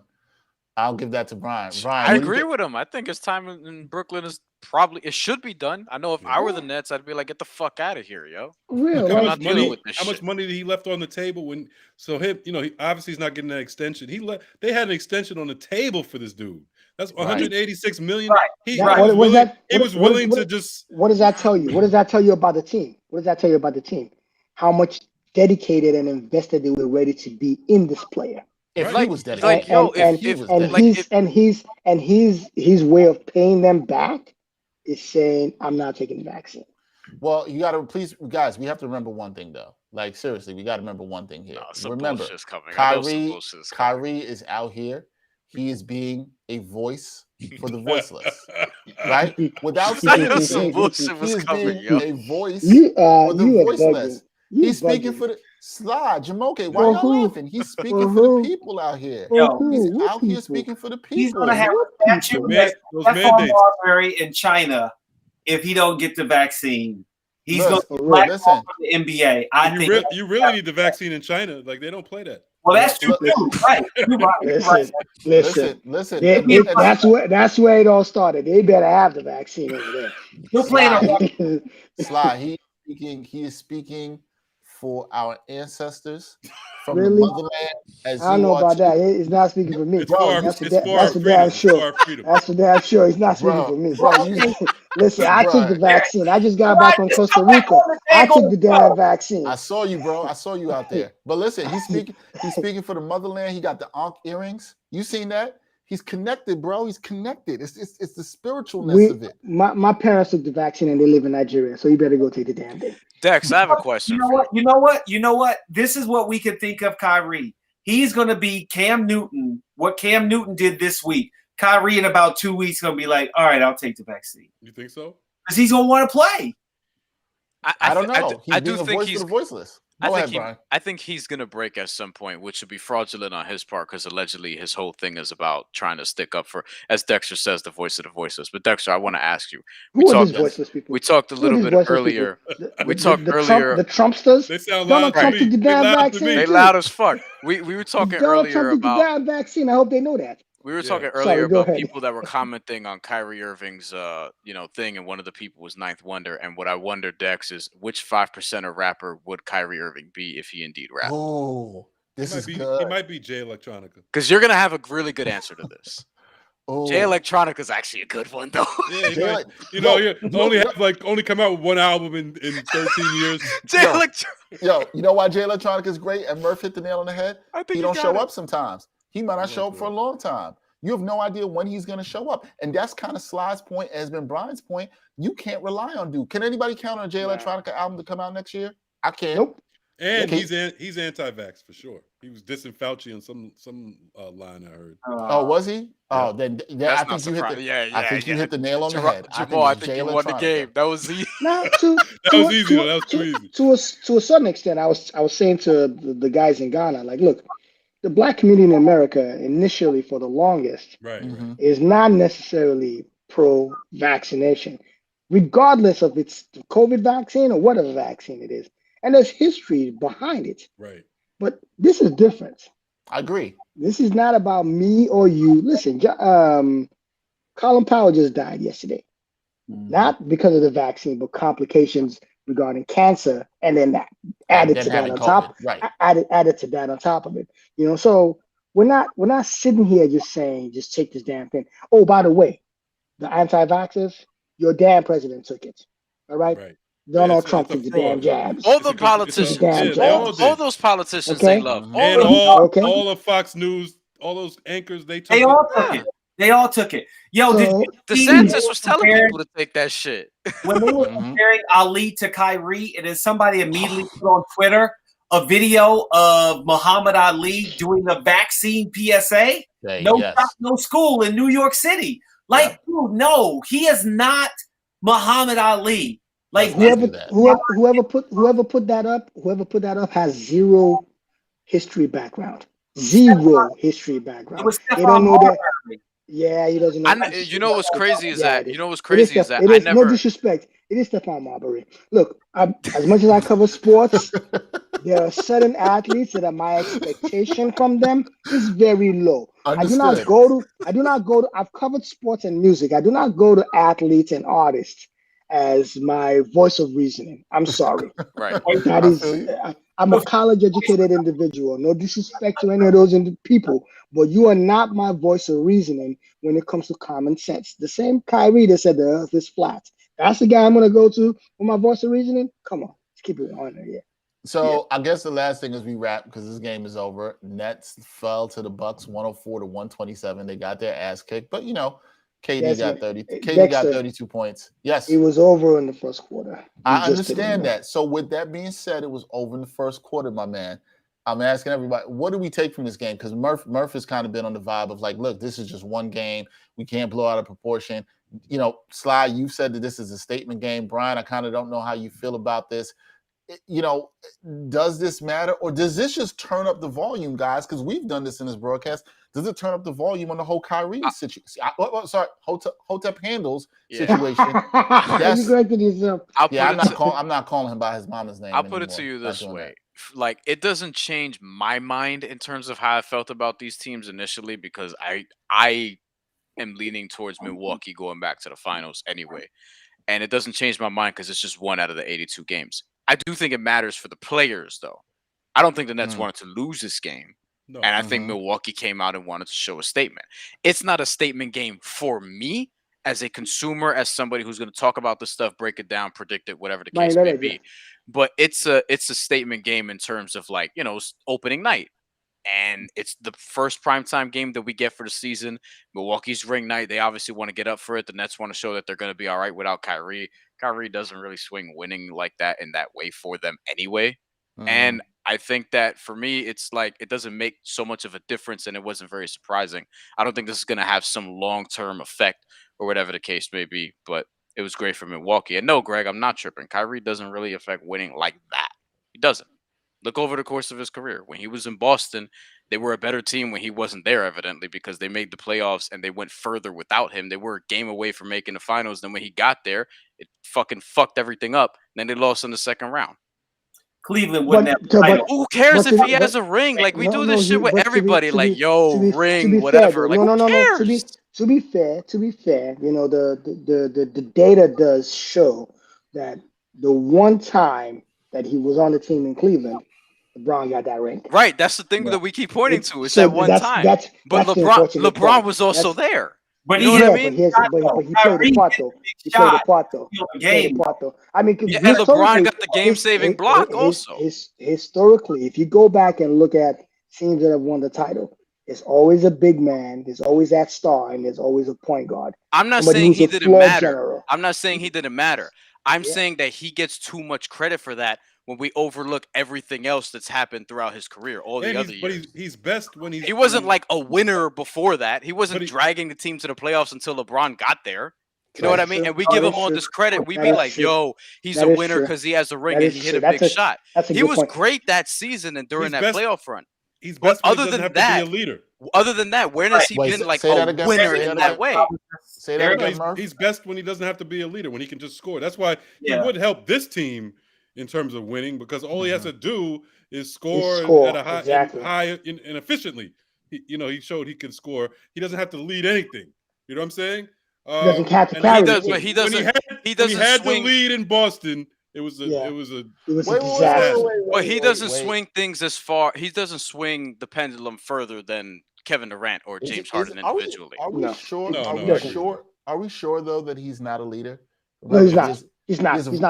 He is a voice for the voiceless. That's a good one. He's a voice for the voiceless. Like, yo, super talented dude, but I think we just give him too much credit on a lot of fronts. Jamoke, and we'll wrap this up shortly, but Jamoke, did you feel like, does this matter for you? Does this change? Are you more of a believer in the Bucks? Because I was kind of on the Bucks being disrespected train anyway, but are you believing more in the Bucks now after this performance? I do. I mean, I feel bad that, when you even look at the odds, they're not the favorite to repeat. I mean, really do. But I think that they are a very, let's see what the injuries do. If Drew Holiday ends up being out, that could hurt them. I think Giannis is even more so underrated, maybe the best player in the league. I feel like I'm tired of seeing Luka Doncic's favorite to be MVP. Nah, Giannis, come on, get off of Luka Doncic. But I think the bigger issue is, to Brian's point, Kyrie will destroy the Brooklyn Nets this year. For Kevin Durant to say, what am I going to do? No point in me getting mad. To me, that says, oh, he's mad internally, flipping out. But he can't say that because they don't want to turn on Kyrie, but they know, and you see it tonight in my mind, how he is affecting the team. They are not going to be able – look at last year. What did we talk about all season? We don't have the three of them on the court at the same time. Most of that was because of injuries, but this is still, him not being on the court. Kyrie, it wasn't injuries, though, into the playoffs. True, but Kyrie wasn't injuries. They are not a cohesive team until they either get Kyrie out or he is on the court on a regular basis. Most the Nets are not the favorite to win the championship. That's strong. I think what this win does for the Bucks is it shows you how they're going to play. So not only, because let's be honest, before this game, everyone was picking the Nets. Everyone picked them last season. Everyone is probably picking them this season. No one's picking ARP members in the Lakers. No one's even looking their way. They're all saying they're all a bunch of old men, washed up. They're second behind the Nets to win the championship, though. Exactly. But I'm saying in terms of the Nets, it's the Nets and then everybody else, right? They beat the Nets. They're saying to the Lakers, we can do the same thing to you. That's what this win is saying, in my opinion. Because you have to start well. And then you go into preseason with a certain mindset, with certain plays. Okay, how we're gonna run our plays, this is what we're gonna do. And they came in today and they played well. They might go on the road and lose, but guess what? This one game against a team that they know they're gonna meet later on in the playoffs. You know what this reminds me of a little bit though. When I think back to when I think about these first games of the season, just a couple of years ago, when the Clippers, Lakers, and Kawhi, he got the better of LeBron, right? And everybody was like, "Oh, changing the guard, he sent a message," but then what happened? It didn't work out that way. The way that first game went. So I just, the first game, it's a statement for a couple of weeks, I think, and then we'll see where we are. I mean, that's And fair. I give the Bucks till about December to see how things shape up. Yeah. Because it's like in a game. Everyone's gonna go on a run.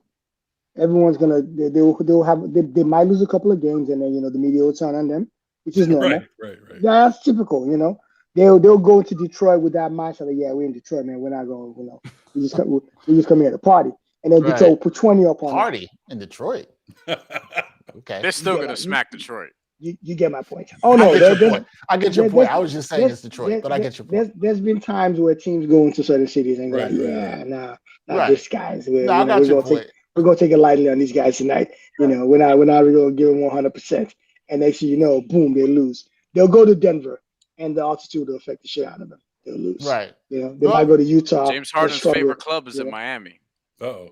It's in Houston, man. Trust me. It's in Houston, bro. He likes those certain kind of establishments in Trust Houston. me, You know what I'm it's talking Houston, about. bro. Certain kinds of establishments in Houston and Atlanta Yes, are sir. very entertaining, I shall say. Yes, sir. All right, that's gonna do it for this live episode NBA Exchange Ain't Hard to Tell podcast crossover. Thank you to our man Jarod Hector, who had to leave early. Thank you for Jamoke Davis. My man, you can catch him with me doing the Steeler games on Colorcast every week. I hope the Wizards do good for you, Jamoke, this year. I hope they make you happier. Me too. I hope so. Also, thank you to my man Sly. Sly, always appreciate seeing you coming on. Haven't talked to you in a while. You can check out his work. He does a lot of good stuff. He did some stuff with BBC Sport. He just had a documentary out on Nigerian fighters in the UFC. I encourage everybody to check it. African champions. My bad. African I was trying to put on directly for your people. I appreciate it. But the African champions in the UFC. Brian should check it out because he's a big combat sports guy, so I know he would like that. And we did something with Brian. People should still check out La Cultura with boxing that we did. Also, thank you to Bryan Fonseca, my co-host. Also, check out his work now with FanDuel. He's been doing a lot of stuff with them around betting, also writing for Latino Rebels and on the Ain't Hard to Tell podcast with myself. And last but not least, my man Jamal Murphy. You can check out his work, The Blackatologist. College basketball season's coming up, so he's excited about that. Check out his work on the Bros Pod, Up Next Pod, writing on the Undefeated. So for everybody that checked in, everybody that rocked with us through this, we hope to do some more stuff like this throughout the season, through some big games. And we'll see what happens. Maybe Hotep Handles comes back to the Nets. Baby 2-5 in Philadelphia gets traded. We don't know what's going to go, but we'll all be watching to see. So for this edition of the NBA Exchange Ain't Hard to Tell podcast, until next time, y'all.